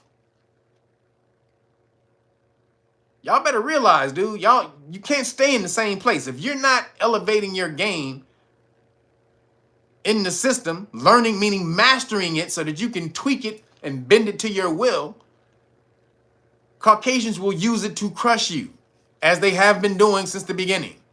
And you still haven't got you off your ass to learn the goddamn system. Law and government, law, any of that shit. Politics, law, government, business, finance, all of that shit. We don't know any of the things that work the system. We don't know any of that shit. We can hustle our asses off, which is why we survive. But mastering the systems is how you sustain, or you succeed and sustain the success. So again, get on over here, get your stuff, get your books. Great Book of Melanin Research, hard copy, and I will give you the winter solstice deal so that you can get in this game. Stop letting these Caucasian people squabble up on y'all. Squabble back. You get the boom. You get the Great Book of the Know Your Rights Manual, the Public Official Bonds book that tells you how to go after police officers' insurance or their bond. That's linked to their oath, to their Constitution. So when they violate their oath and violate your rights, they violate their oath to the Constitution, then you can go after their bond. All right. And so these two books right here is what you need. One tells you what your rights are. The other tells you what happens or how to go get remedy when the police officers violate your constitutional rights. Right there. All right. And then, oh shit. What's up? Damn. Oh, here we go. All right, so then we got the constitutional rights card, qualified immunity notice, card and notice. I don't know what I did. Oh, here it is. Qualified immunity card and notice right here. And then we have, boom, the flashcards. So again, for the winter solstice deal, I'm going to give you all of that plus the 5 decks of flashcards until next Saturday, because the solstice is Saturday. So the deal ends on Saturday. You get all of this for free. For free. All right, just order the Great Book of Melanin Research, the hard copy. I will hook you up for free for the week. Again, make sure you put the correct addresses in. A lot of you guys are sending me the wrong address, and so you're saying that you didn't get your package, so because you didn't give me the right address. Also, put your names on when you buy the product. Make sure you put your name. A lot of you guys are not leaving your name, so it doesn't get verified in the system when your name is not on there. So a lot of things happen. So when you do that, when you buy the product, just make sure you do your address correctly, put your name, and I will get it out to you. So the deal, again, till next, slap your face. People don't put their name on their shit, WD. Yeah. So again, the deal, I will give you the deal till the winter solstice, which is the 21st, next Saturday. I'll be doing a live stream next Saturday, also announcing it. So, but you got a whole week to get it in, and next Saturday it will end. So appreciate you guys for supporting. Also, go support the homie Timmy Tight Top at We Juice. Make sure you get your juices in right here. Go support the homie. You can hit him up at man, I gotta go all the way back to the top. I had 323-776-2587. Again, 323-776-2587. Make sure you tell them you saw it on the Real Nagas, and the promo code is 5 off juice, and he will hook you up. So appreciate you guys for showing up, everybody. Make sure also, if you want to sign up and learn the law for free, make sure you get over to knowyourrightsfoundation.org. You want to get in at the beginning of the year to the January class, the January interview class. We are logging people in right now, so you want to get in there, teaching you for free. But you gotta take this information, go back out and teach it to your people, the family, your friends, and the community. That's the deal. All right. So we appreciate you guys. Thank you for showing up today on Saturn's Day. Appreciate y'all. Thank all my moderators for holding it down in the chat. I know it's a lot of crazy ass niggas in here be talking shit. A laptop gangsters that I would slap the shit out of in front of their family if they fucking said that shit to my face. But you know, ain't nobody got that type of ain't nobody got that type of balls. They don't want that type of smoke. Promise you, now I choke you out right in front of your kids, nigga, while I drink this goddamn soda right here. Choke you out with this motherfucking hand. Talking that shit. Yeah, see, niggas don't know. They think you in front of a goddamn camera and they think they can talk crazy to you. Hey, see me in person, talk that crap. Hey, but I digress. I'm out of here, y'all. About to go get me some healthy food. And I appreciate you guys. Thank you guys for the super chats and the cash apps. No super chats, just the cash apps. Appreciate you guys for that. I'm out of here. See you next week. Deuces.